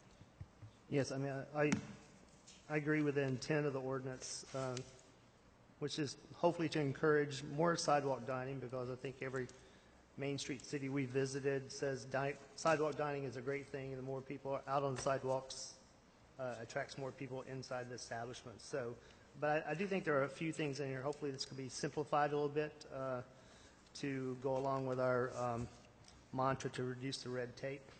There's some things in here I think that make it a little bit difficult for the owners, such as removing umbrellas and outdoor furniture during severe storm warning. I mean, those things, granted it's a good idea, but that's a lot, and I don't think there's anything, I don't think there's any place for those people to put those things. But I just think, I mean, it's a good intent, but hopefully it can be simplified. And I think if it is intended to be an extension of the inside restaurant, then they should be able to serve, wine and wine glasses and things of that nature. And actually, I described that portion of the ordinance wrong, because what it requires is that it be in a glass, an approved glass container, which would be a wine glass or a beer glass or an iced tea glass, as opposed, I think that's more about appearance than worrying about broken glass, because you're putting,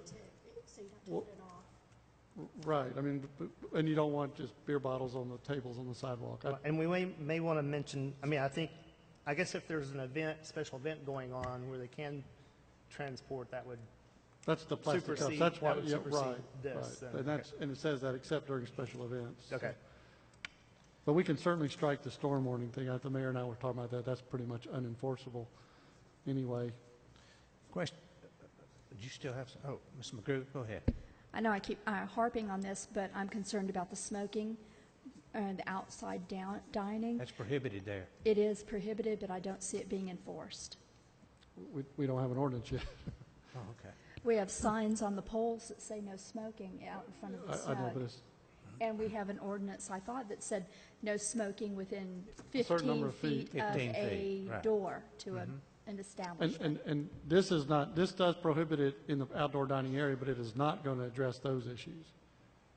That's a whole separate issue that we need to look at. So we have two ordinances, one for outdoor dining and no smoking, and Right. one for not smoking within 15 feet of an entrance to an establishment? I will say that at this point, the not smoking within 15 feet of an establishment pretty much bans smoking on Main Street, or at least that stretch of it.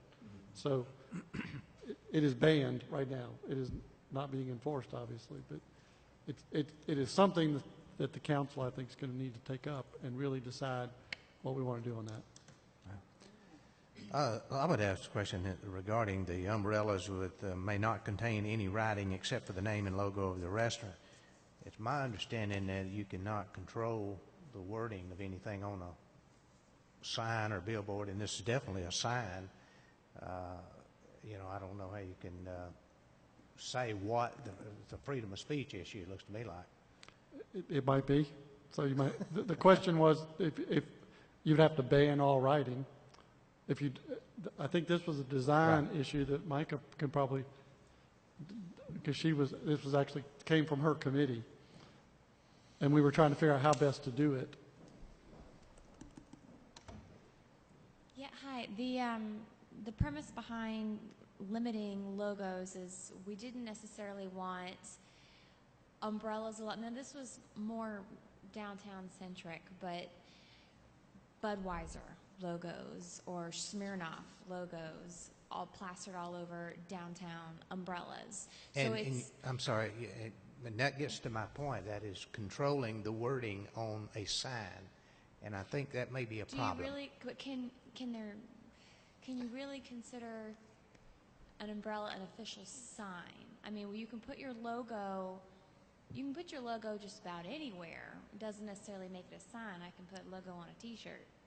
So would that necessarily qualify as signage? Now, it's not saying you can't, nobody's said you can't put, beer logos and things like that and neon signs and windows. That's obviously a sign, but this is more furniture based on public property.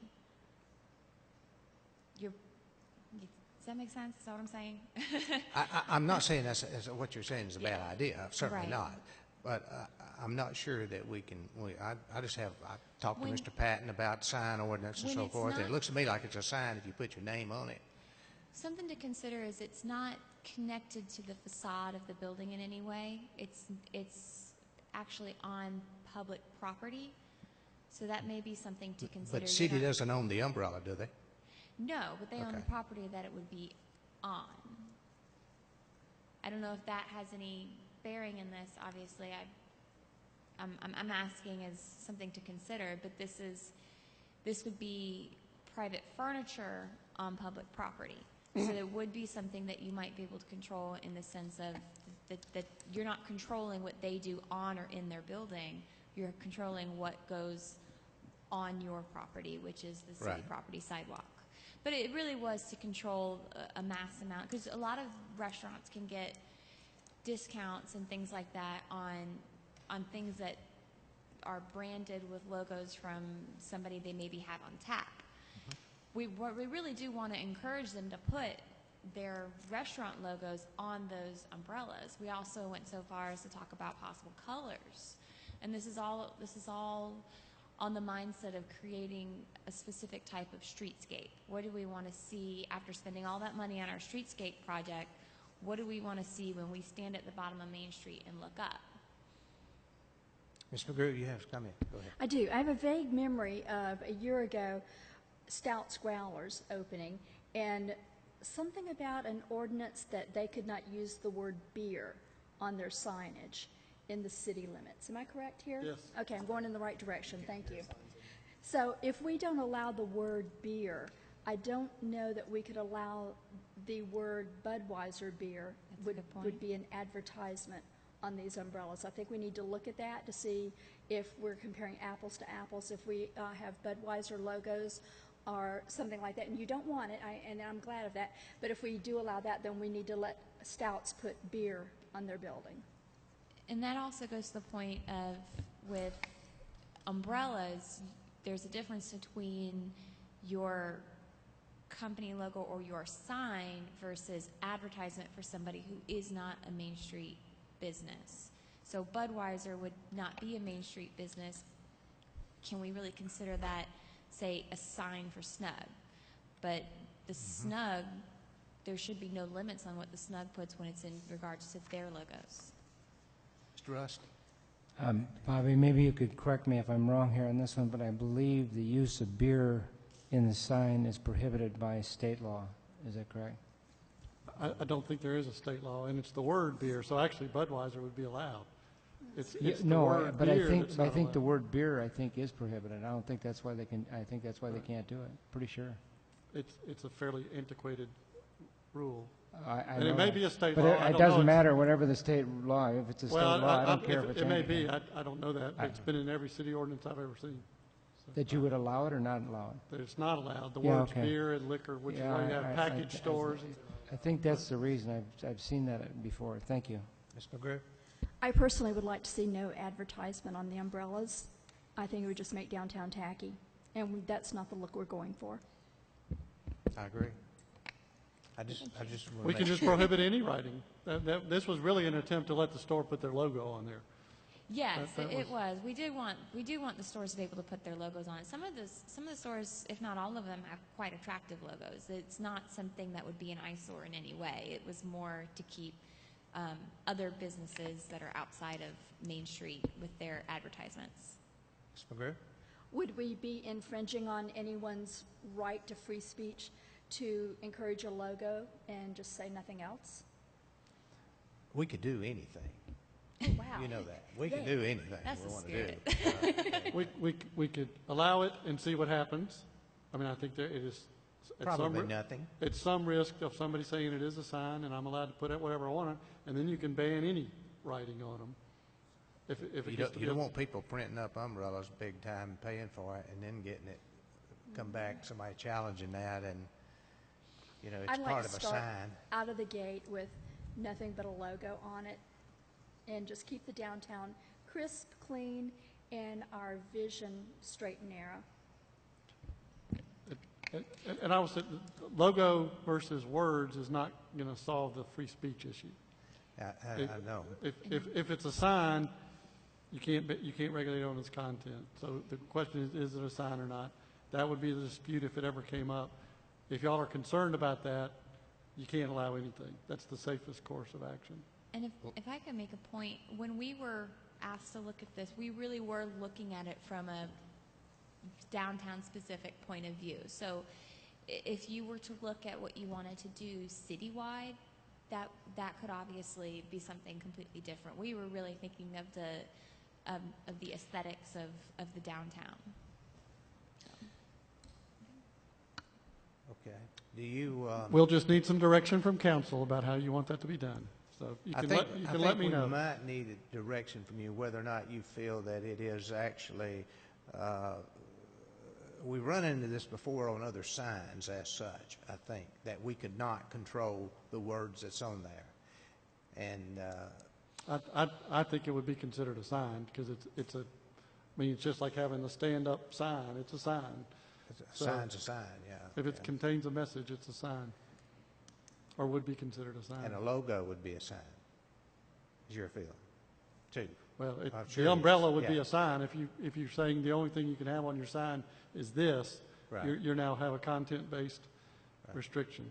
So the question would be, do you want to see what happens, or do you just want to be safe and not allow anything? Mr. Young? As a business owner from downtown, having signs, something permanently affixed, of course, you have to get the sign permit and get it approved and all that. But would an umbrella, since it's such a temporary thing, would that fall more in the line of banners or sandwich boards? And which I know with banners, you have to renew every 28 days or something like that, and there's a separate fee. So would you get into that kind of thing? No is the short answer, because this is not a kind of sign that would, I mean, whether it's a sign or not would only be important in dealing with the First Amendment issues. We're not going to regulate it like a sign. I mean, we're not going to make them come get a sign permit. They're going to come tell us they're doing umbrellas anyway. I mean, they're getting a permit, and they have to have their umbrellas approved. I mean, they have to be a certain color in the downtown district. But I think the question is really, if you allow logos and somebody challenges it, you can always address it then, but then you have the mayor's point about people have spent money and then we might change our minds. So. And also I feel that it's important, even though we were aiming in this ordinance looking at downtown, to make it citywide so that everywhere like in shopping centers, I know at Marketplace there's a couple of places that put some tables out front, just like they do downtown. There's, I've seen in several of the shopping centers. So I think it's important to have a uniform rule for everyone. So you know what's required, you know what you have to do. And it is the same. The only special rule for downtown is the color. Everybody's allowed to have umbrellas. Everybody's allowed to have outdoor dining. The only particular downtown rule is the color of the umbrellas. Mr. Grant?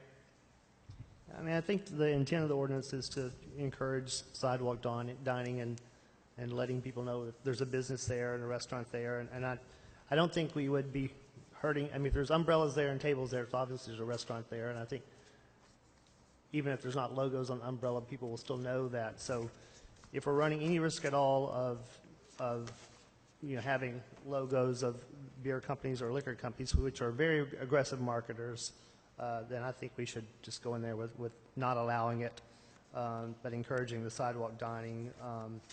Rather be safe than sorry, because those companies are very aggressive, and as soon as they come in and say, hey, let's do this for you, they'll come in and do it for all the other restaurants. But that's just my personal opinion. That's a good point. So would it be the general consensus here that we not permit any writing on the umbrellas, and that Main Street, of course, according to the ordinance, would actually approve like the color, but Yeah, there other were than- three approved colors. We didn't want to limit it to any one particular color. We also wanted to look at colors that were conducive to, or I guess I should say, historic in nature with what's considered downtown type colors. So those colors that we picked were obviously black, a version of red, I believe it was burgundy, and we picked off-white. What would the existing umbrellas be grandfathered in? I believe the ones that are at the Snug now are black. Okay, so we've Is that already, correct? they're already okay. I think when I saw that, I looked, there were some off-whites and some black, and there may have been some reddish ones at one time. So, I mean, I think we're probably all right then. Colors that are typically there are different found in colors of downtown. red, so you could say, but I think you would have, but I think the ones that were there would fall into those categories. But I think you would have to grandfather in, have to say that if And they those are- weren't. But I think they'd be okay. So there's not that many. And those are colors that we typically we lean on in our downtown advertising and things like that. So we thought that those made for ideal choices. Okay, Mr. Rust? I think the Snugs are black, but don't they have the Snug logo on them? I do believe they have the Snug logo on it. Which is white, but but- like yeah. Mr. Grant was saying, I do think grandfathering the Snug in, as they are the only ones that have currently done that. When it comes time for the Snug to replace, because these are not forever things, they do need to be replaced at some point. When it's time for the Snug to replace, then they can follow those guides. I think that's fair to the Snug, and it's fair to everybody else at the same time. So replacement will be not logoed. Replacement, we would ask the Snug, when you do replace them, please do non-logo. Yeah, okay. As they are now, we would just grandfather them in, because they've been there, they've spent the money, it's only fair. Okay. Anyone else? Thank you. Good discussion. All right, let's see. Next item on the agenda is discussion and action on mitigation settlement. Mr. Dyer?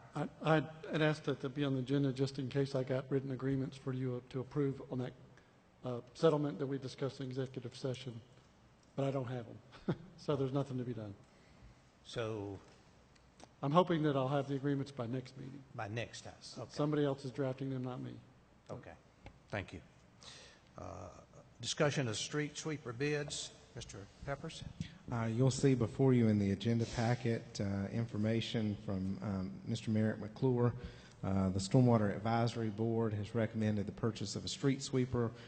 There were three bids put in. They are recommending that we go with the Elgin street sweeper that was provided by Environmental Products of Georgia. We actually saw a demonstration on this street sweeper earlier this week at our Public Works facility. I am told that the vacuums in it can suck up a brick, so hopefully it will get the dirt cleaned off of our streets. We did go back, and I should mention this, in the bids that came in, Environmental Products provided a bid price for a demonstration model. So we went back and contacted the other two companies to see if they had demonstration models. That way we could at least compare apples to apples. They both did. Both of those models were fairly older and had a number of miles on them. This model currently has less than 5,000 miles on it. It's a much better, in my opinion, of street sweepers, which is limited. It seems to be a much more user-friendly street sweeper than the one that we currently have that we've had some troubles with. Merrick's here if you'd like to ask him any questions about the process or about the street sweeper, but we would recommend moving forward with the purchase. Sounds good to me. You know, it makes me think of that vacuum cleaner that vacuums up those ball bearings that's about that big. How many people have those in their carpet? You know, and yet we're going to be vacuuming up bricks, maybe? It was a pretty neat demonstration. Sounds like a neat machine that certainly we've been using one for many years now, so it's about time, I think. All right. Next item on the agenda is discussion of the Planning Commission's recommendation, case ZCA 1506-001, amend conditions of Master Plan 1506-001, the villages at River Point, to delete conditions 7 and 10. Mr. Peppers? I'm going to let Mr. Patton handle this one. Thank you, Mr. Peppers. Mayor, council members, Canton Planning Commission did conduct a public hearing on July 20th in regards to this application. The applicant was requesting approval to delete condition number 7, which involved a requirement for a pedestrian bridge connection between the villages at River Point to the Walmart parking lot area. Condition number 10 was a requirement that a transit bus shelter be provided at the entrance to the villages at River Point. The Planning Commission did recommend approval of the application as submitted by the applicant. I'm available to answer any questions any of you might have. Does anybody have any questions? My only concern regarding that one, the two conditions were the bridge and the transit stations. That is correct. And you don't foresee the need for that bridge in the future, right? No, sir. There's an elevation difference between the property of the villages at River Point and the parking lot at Walmart, and it's a span of about 150 feet across a valley, if you will, that has a creek at the bottom. But there could be in the future the potential need for a transit station, wouldn't you think? I mean, correct. Possibly. Okay. Anyone else have any comments or questions about that case? Okay. The next item is the discussion of the Planning Commission recommendation, case CUP 1506-001, conditional use approval for a church to locate in space at 110 Bluffs Parkway. Mr. Mayor, council members, Planning Commission did conduct a public hearing on July 20th in regards to the conditional use permit approval for the placement of a church within some of the space at 110 Bluffs Parkway. Planning Commission did recommend approval of the application as submitted. Where exactly in that building is that to be located? It's on the upper and back side where some of the armed forces selection offices are located, was my understanding. Recruitment station? Yes, sir. Recruitment office. It's up there. Okay. Will this impact any of the potential tenants within that building, perhaps? The applicant indicated there would not be any impact to the retail users. They do not conduct any type of services or anything on Wednesday nights at the present time, and there's ample parking available when they do have their services on Sunday mornings. One other question I have, and then we'll go on. I'm certain that the owner of the property is interested in leasing that property, leasing that office space. But in our application, do we have the owner of the property's approval for this thing? We do have that? Yes. Okay. Okay. Anyone else have a question or anything? Okay. There's adequate parking and all that, obviously, there for Correct. Sundays. Yeah. Okay. Yes, sir. Okay. No one else? All right.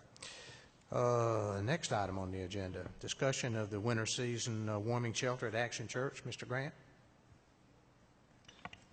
Yes, I know it's hard to think about this when it's 96 degrees outside, but Action Church has expressed their interest in conducting the warming shelter again this winter on behalf of the city, and they have also expanded their church since the last winter, and they should have larger facilities, but they just wanted to get the city's blessing to do that again this year, and we certainly appreciate their assistance in that. So I just ask that it be placed on the agenda or the consent agenda for the next meeting. So, great.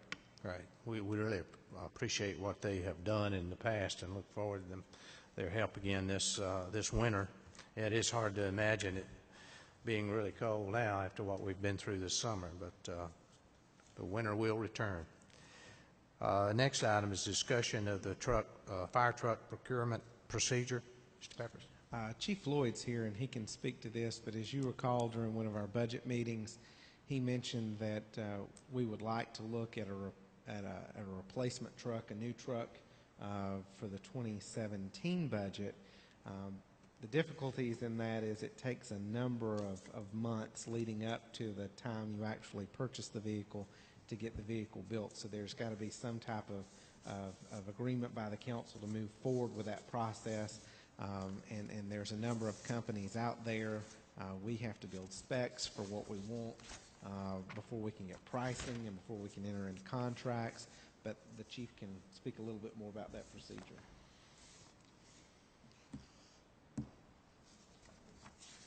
Mayor, Council, when we get ready to purchase a new fire truck, the process is, as Mr. Peppers pointed out, is very, very lengthy. The spec process, if we start today, we will have hopefully the specs prepared to go out to bid sometime first of the year, January or February. The construction of a fire truck takes approximately 8 to 12 months, depends on the brand, depends on a lot of different factors. So what we're looking or requesting is to go ahead and start the spec writing process, start getting all of our paperwork and getting prepared for the bidding of the fire truck, and hopefully award the bid to take delivery after October 1 of 2016. So it'll put it in the FY17 budget. Okay. Any questions? Mr. Grant? Chief Lloyd, I think you mentioned that this would be a replacement for two trucks we have now. And with the new truck, would it be a ladder truck or just a regular pumper? Regular engine, okay. One other question. With 2017 budget, but I think we discussed in our budget, would that be hopefully covered under SPLOST funds?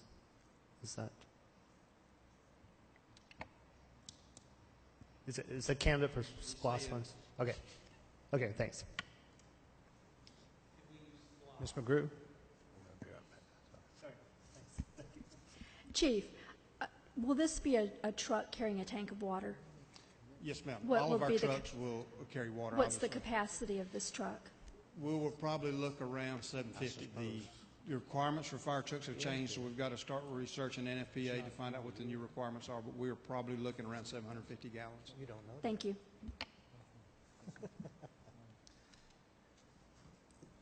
Okay. Anyone else? Thank you.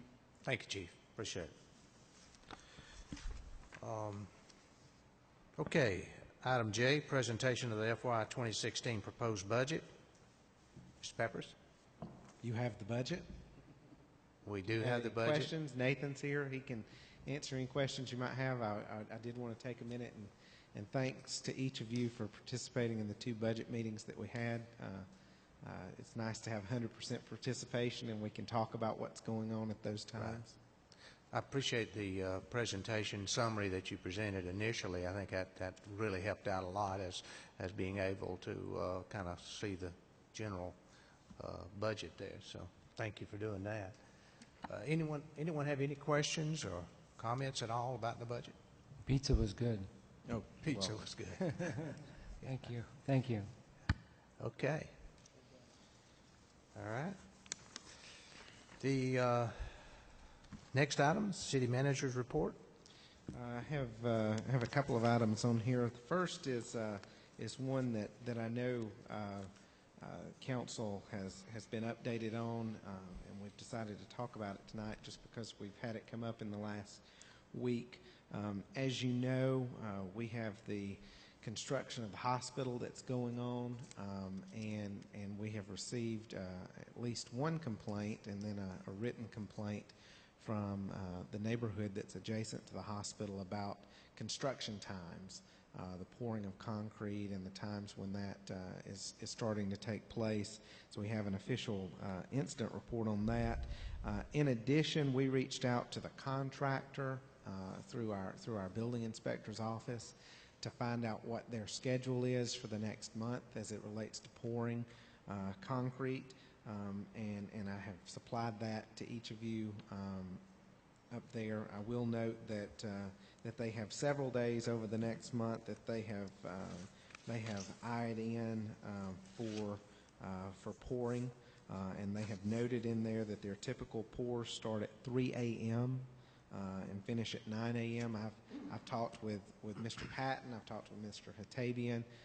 Part of the reason why the company is trying to pour at that time is that as temperatures rise during the day, it makes it very difficult to pour and cure the concrete at a rate that makes the concrete stable, basically.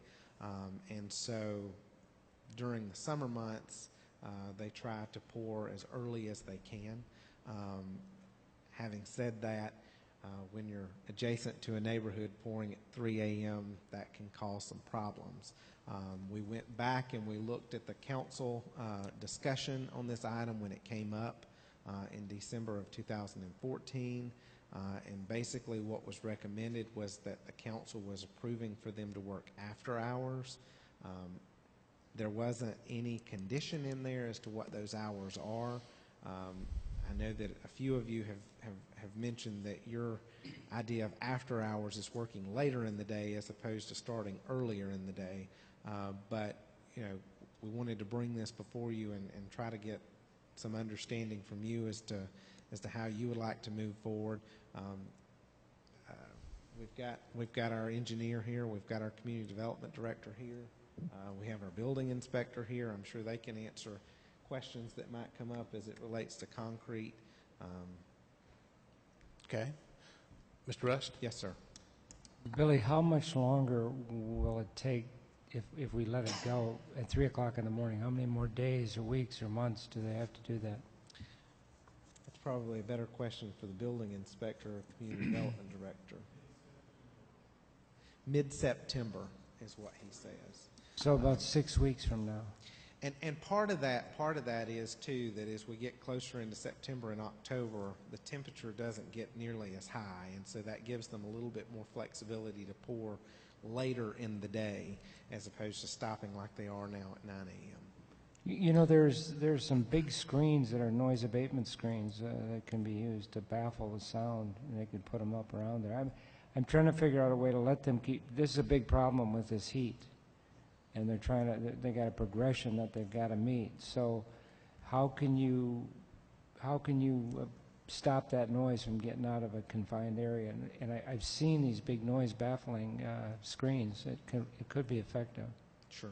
And you know, when we've had some in the last couple of months, we've had some really wet weather too, so I'm sure that's impacted their schedule as well. Is there any maybe a public relations things where they could offer the neighbors in that one place a discount on their first surgery or something?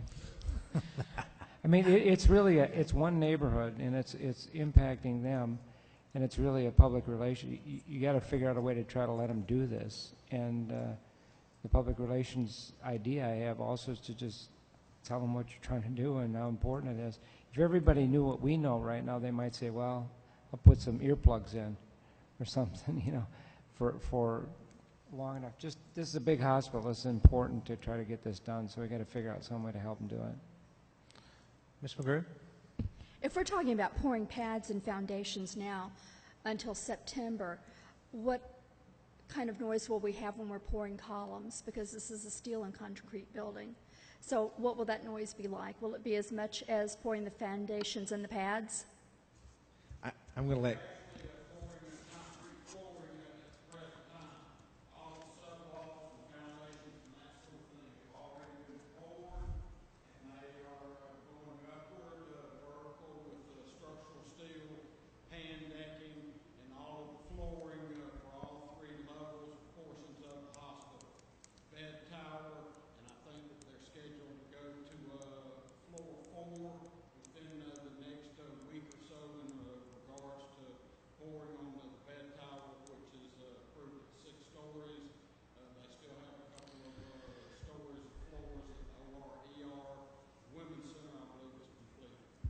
So do I understand the pouring would be complete in September? Fingers crossed, barring problems? That's the large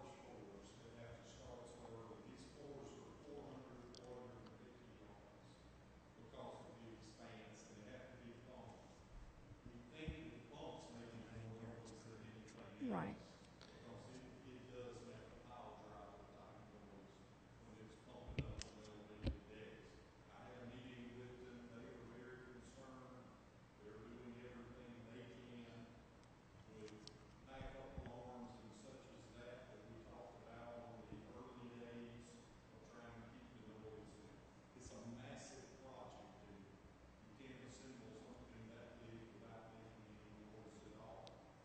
But do you need to make the noise at 3 o'clock in the morning, I guess is the question. I know you make a noise, no doubt.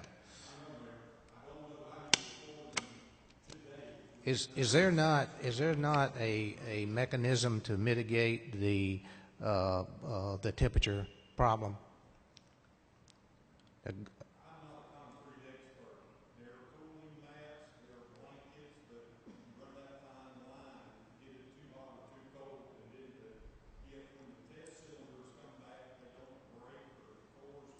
Right.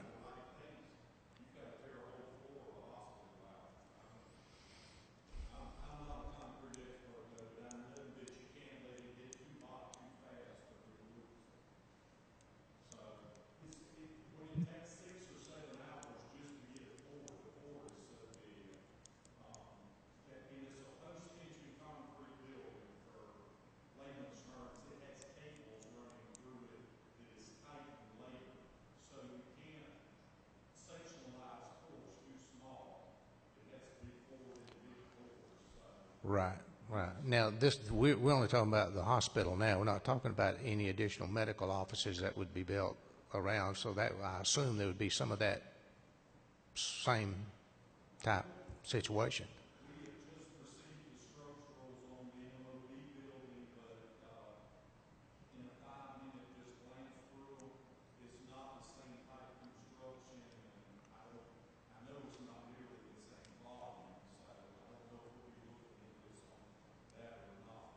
Mm-hmm.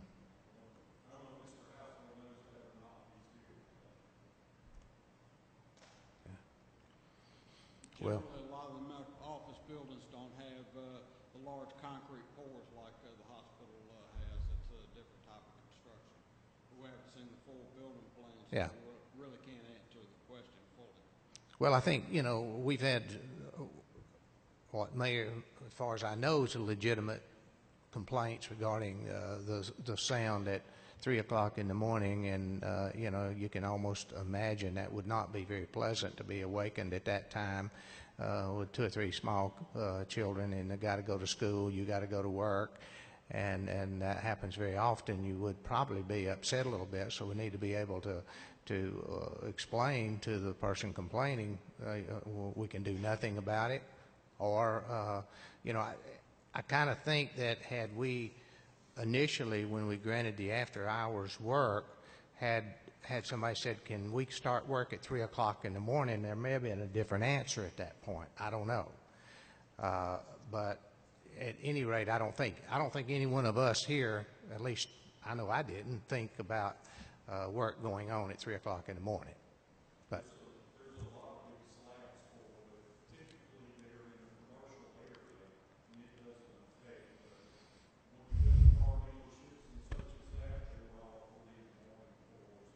we built what? Oh, yeah. Yeah.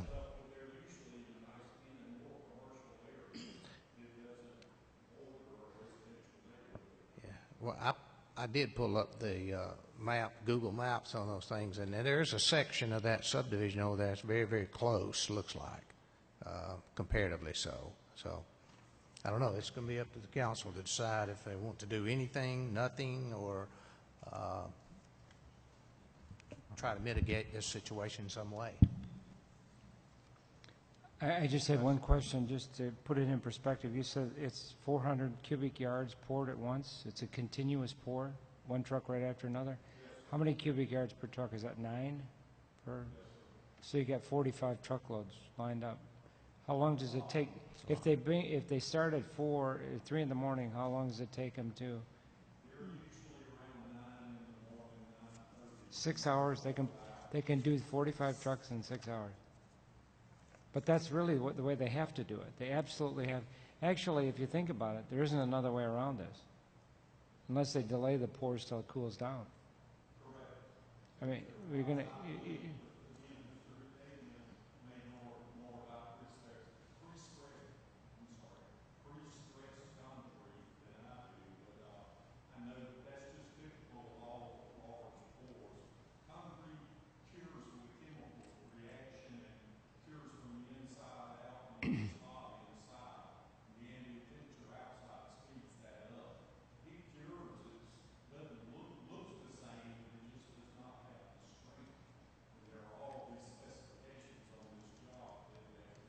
do they tighten the steel then before the final cure occurs? Within those 6.5 hours, do they have to start tightening the steel?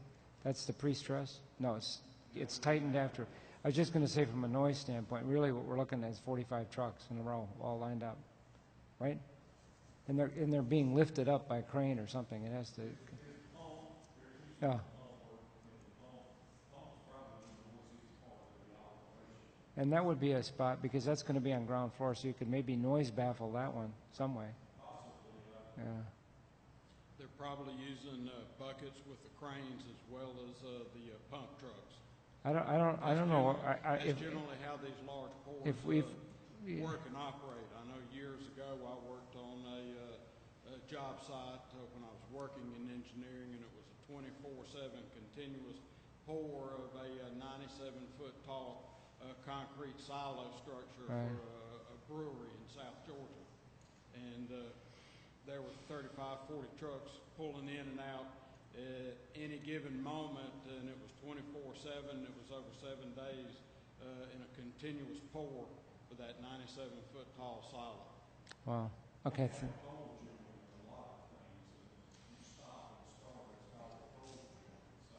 Yeah.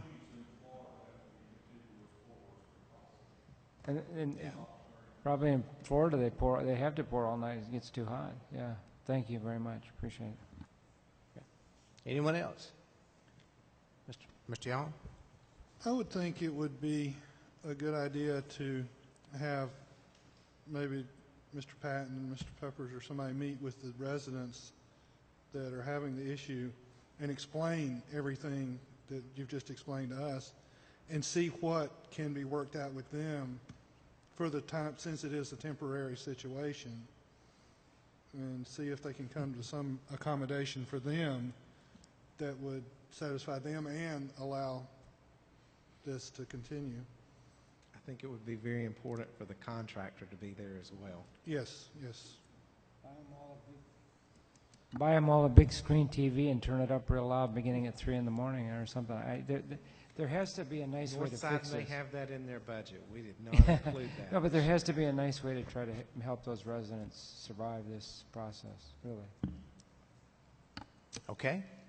So we're where we were. Okay. The other item I wanted to mention to you, and Chief Floyd is here, we received a draft copy this week of the emergency disaster debris management guide. Basically, this is a work that's culminated from each of the cities in Cherokee County getting together to come up with a plan to deal with debris after a major disaster. And what you'll see in here is a lot of detail as to where that debris is taken, how it's managed, how accounting is taken care of as it relates to the debris, what sites it's taken to, what streets are cleared, and what order they're cleared. We will need the council to take some action on adopting this plan, as all the other cities in the county will do as well. So what we're going to do is at the next council meeting on the August 20th meeting, we'll have a copy of this plan for each of you. And we will bring it up for discussion at the September meeting and hopefully have action from the council on it later in September. So you'll have a chance to look at it, ask any questions that you will of our public safety or public works. They're the ones working on this, and that way we can get that done.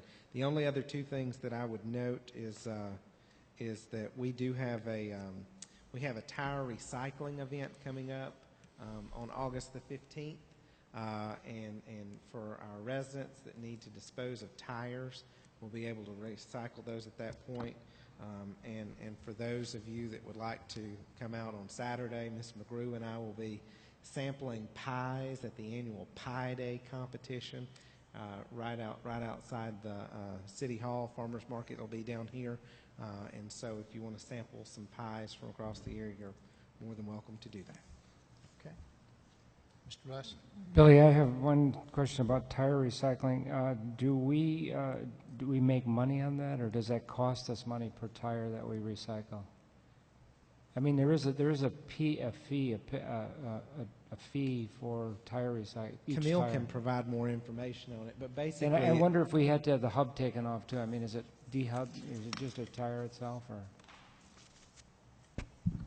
It's approximately costing the city $800 and some odd, and they're delivering a 53-foot trailer truck.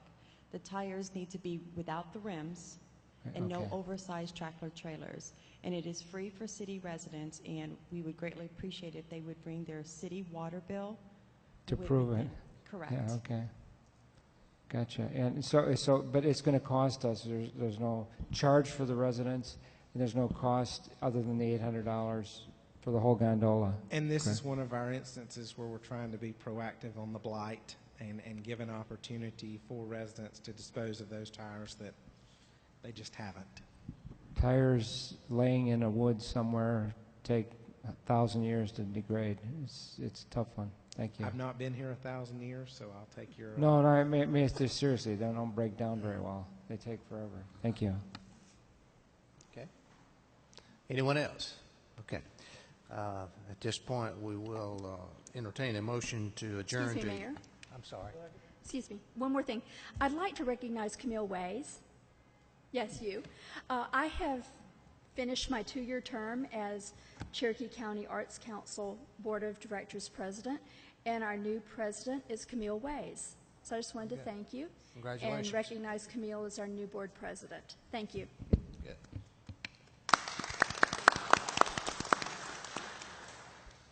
Okay. Anyone else? Do I have a motion to adjourn to executive session to discuss real estate? So moved. Motion second. Those in favor? Aye. Okay.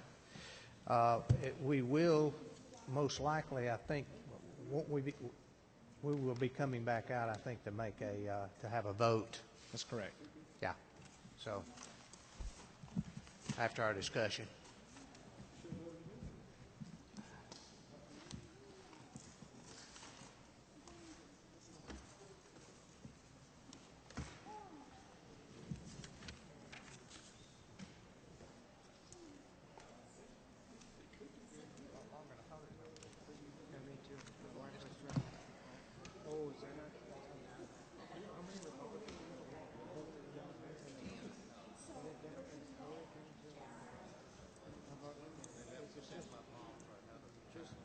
No Democrats. It's just Republicans. We're trying to do a demolition derby.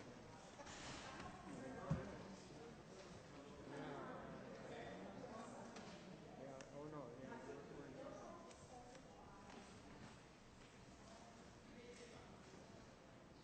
Camille, that's waste management. It's getting in the time.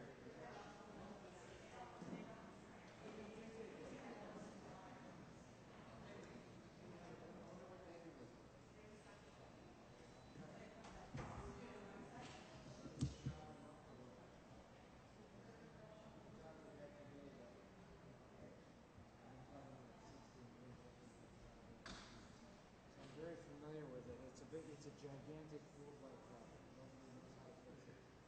Because there's no real. There's one guy who knows how to fix it.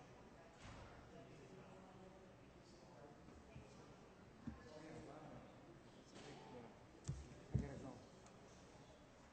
See you, Camille.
asked Linda if she wanted me to bring something home for her. She says, I'm here.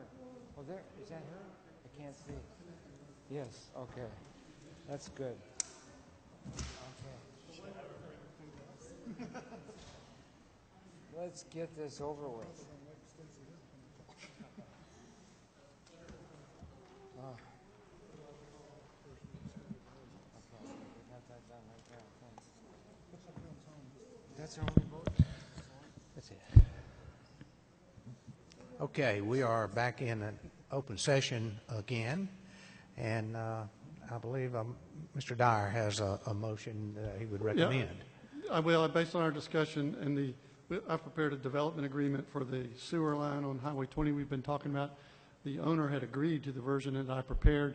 What I would need is a motion to approve that agreement with the exception that paragraph 4 will be changed to read, the city agrees that it will waive sewer tap fees for a single business located on the developer property installed within 3 years from the date of the completion of the Highway 20 sewer line. And if you'll also include in that motion, the mayor authorized to sign the contract with that change. Did we have one other change? Well, I was just reading as what it was going to read. That also eliminates the cap of 110,000. Yeah, okay. You can get any kind of amount waived. It's not capped. Bill, do you want to do it? So moved. Second. Have a motion and a second. All in favor signify by saying aye. Aye. Opposed, no. All members voting for the motion. One abstention. I'm sorry, one abstention, Mr. Young. I have a potential conflict of interest with the property that will be impacted by the sewer line, so I just feel I have to abstain on this. Right. City clerk will make sure that's in the minutes. Yes, that's important. We are adjourned. Thank you, sir. Have a good evening.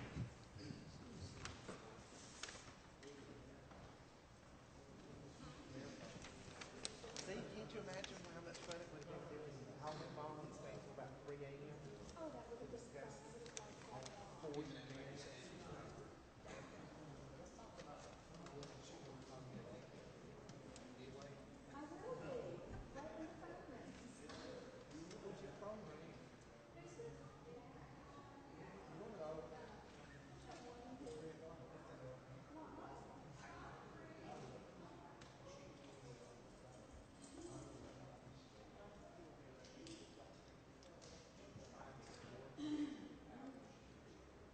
Well,